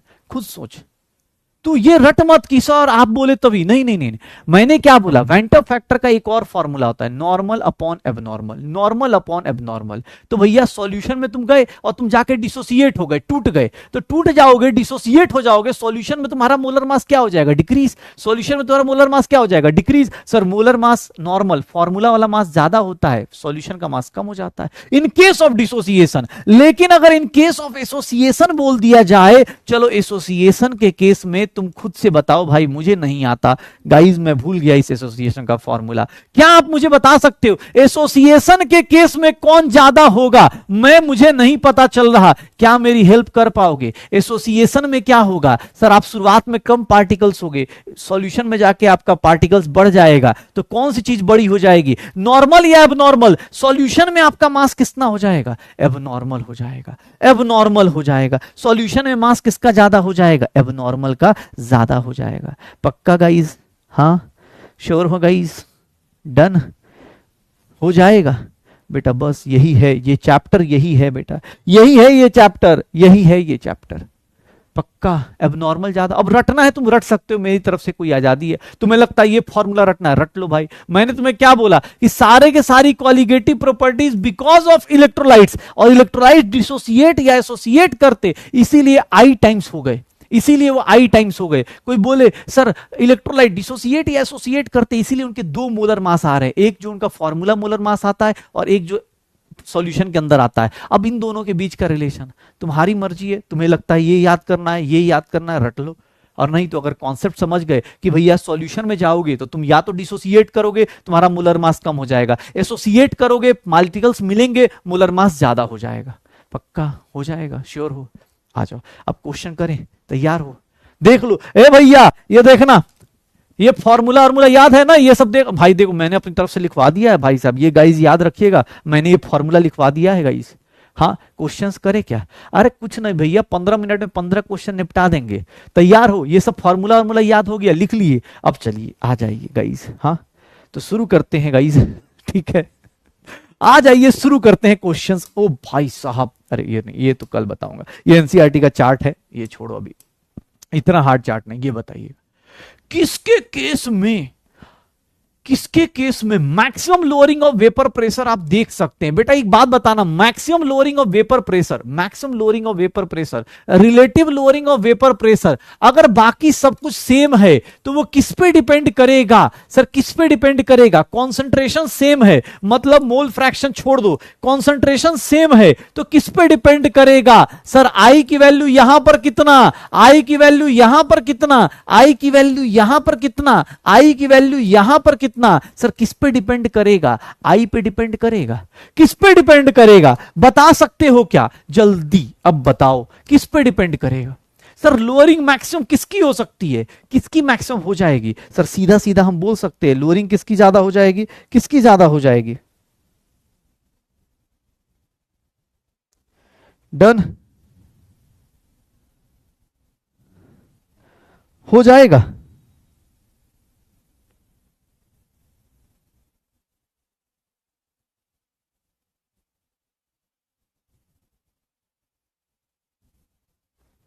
क्या हो जाएगा? B is the answer. क्यों? क्योंकि भैया तुम्हें भी पता है सर, जिसका वेंटर फैक्टर ज्यादा उसकी लोअरिंग ज्यादा हो जाएगी, उसका वेपर प्रेशर ज्यादा डिक्रीज कर जाएगा। यहां पर एक पार्टिकल नहीं है, यहां पर 3 पार्टिकल्स हो गए। अच्छा कोई बोले सर स्ट्रांग नहीं बोला है। बेटा जब कुछ नहीं दिया है तो क्या मानना है? स्ट्रांग मानना है। जब कुछ नहीं दिया है तो क्या मानना है? स्ट्रांग मानना है। आंसर क्या आ जाएगा? सर बी आ जाएगा। बहुत बढ़िया यार, हाँ बड़े सही। हाँ यार तुम लोग फालतू का नेगेटिव एनर्जी फैला के बैठे हो। एक मिनट, चलो पहले ये वाले क्वेश्चन करो।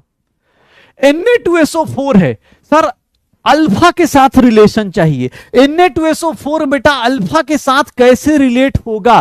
क्या मेरे गाइस कर सकते हैं आप लोग? क्या गाइस कर सकते हैं आप लोग? अल्फा और आई का रिलेशन क्या होगा इस केस में? अल्फा और आई का रिलेशन क्या होगा? हाँ बेटा कल क्वेश्चन ही क्वेश्चन होंगे, टेंशन मत लीजिए, क्वेश्चन ही क्वेश्चन होंगे कल। कल ये चैप्टर, आज फॉर्मूला खत्म हो गया बट मैं कल क्वेश्चन करा के जाऊंगा।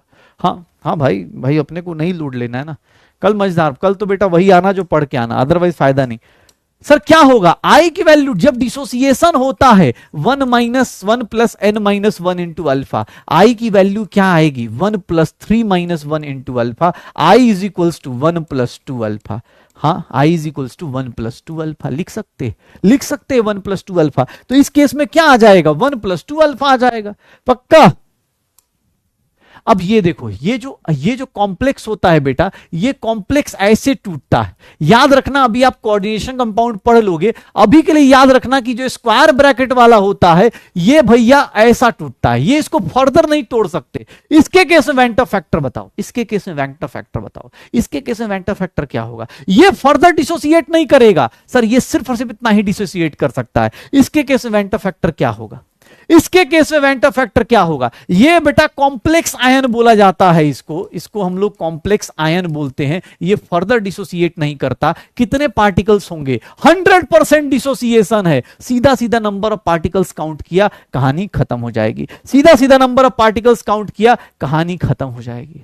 ओह माय गॉड, ये देखो कितना डिफिकल्ट फॉर्मूला है। अगर कोई बंदा, देखना कितना तगड़ा फॉर्मूला है भाई साहब। इसी को अगर एग्जाम हॉल में, हाँ भगवान करे ऐसा ही इस टाइप का क्वेश्चन एग्जाम हॉल में दे दिया ना तो फिर डिफिकल्ट हो जाता है। कैसे डिफिकल्ट हो जाएगा बताओगे? इसके केस में वेंटर फैक्टर डिसोसिएशन हो रहा है, कितने पार्टिकल्स में डिसोसिएट कर रहा है? कितने पार्टिकल्स में डिसोसिएट कर रहा है? सर कितने पार्टिकल्स में डिसोसिएट कर रहा है? m प्लस एन में। कितने पार्टिकल्स में डिसोसिएट कर रहा है? m प्लस एन में।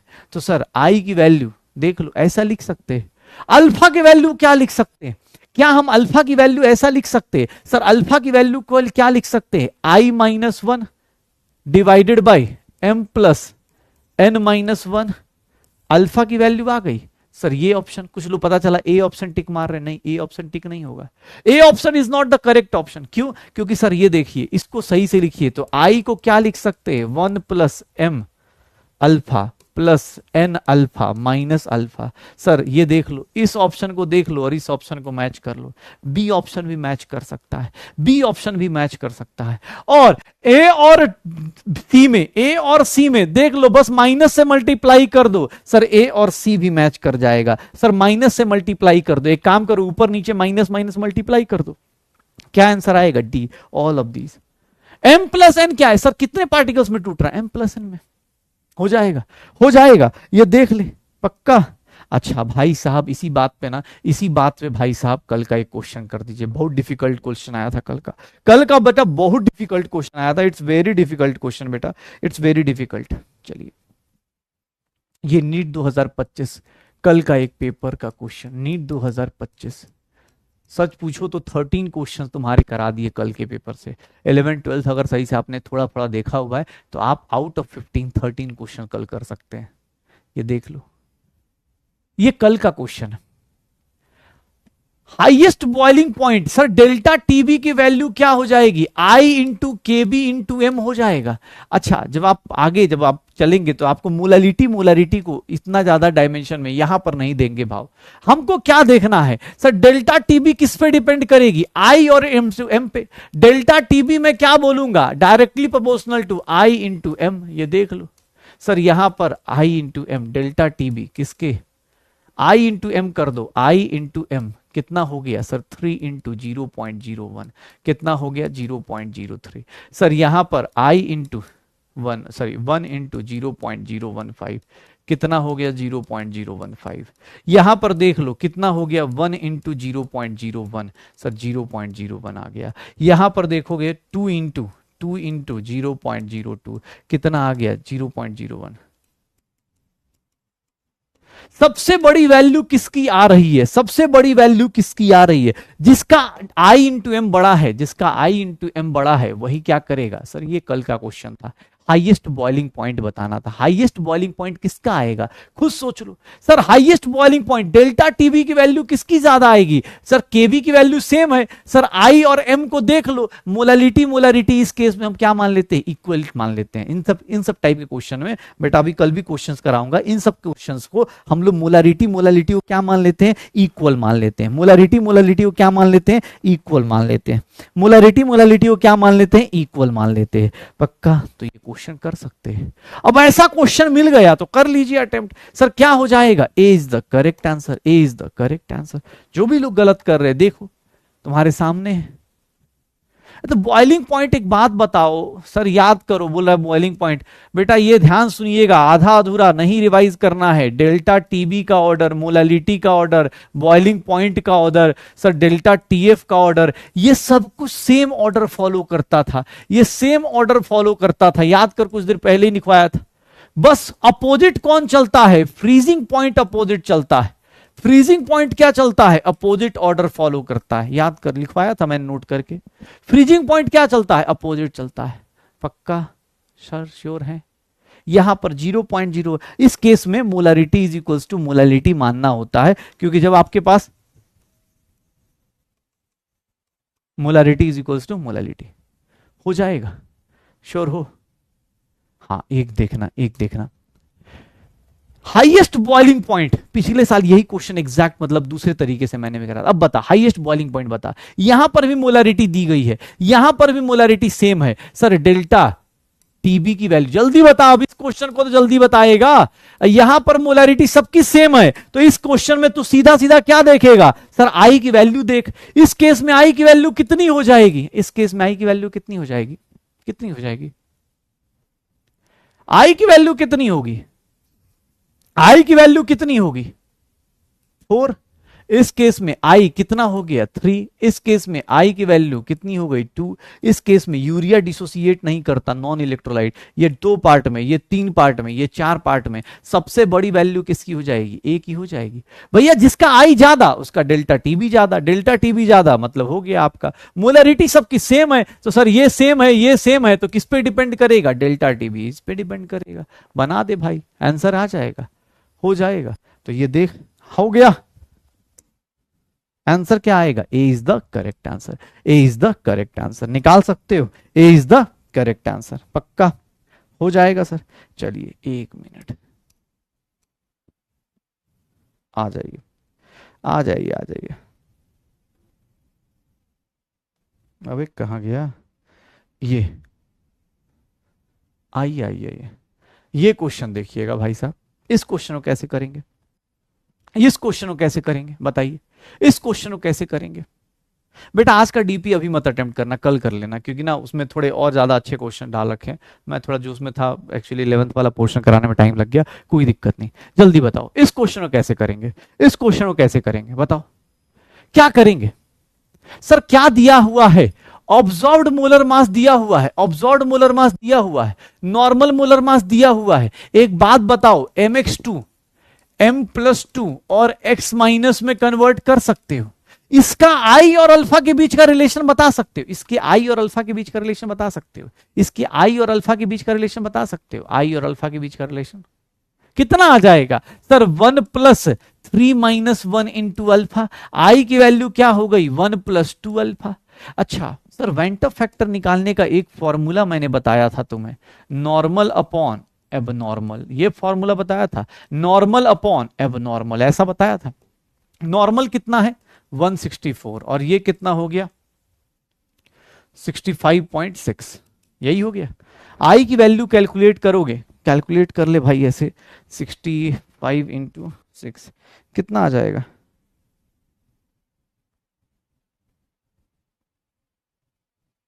टू 2.5 आ जाएगा। आई की वैल्यू कितनी आ जाएगी 2.5।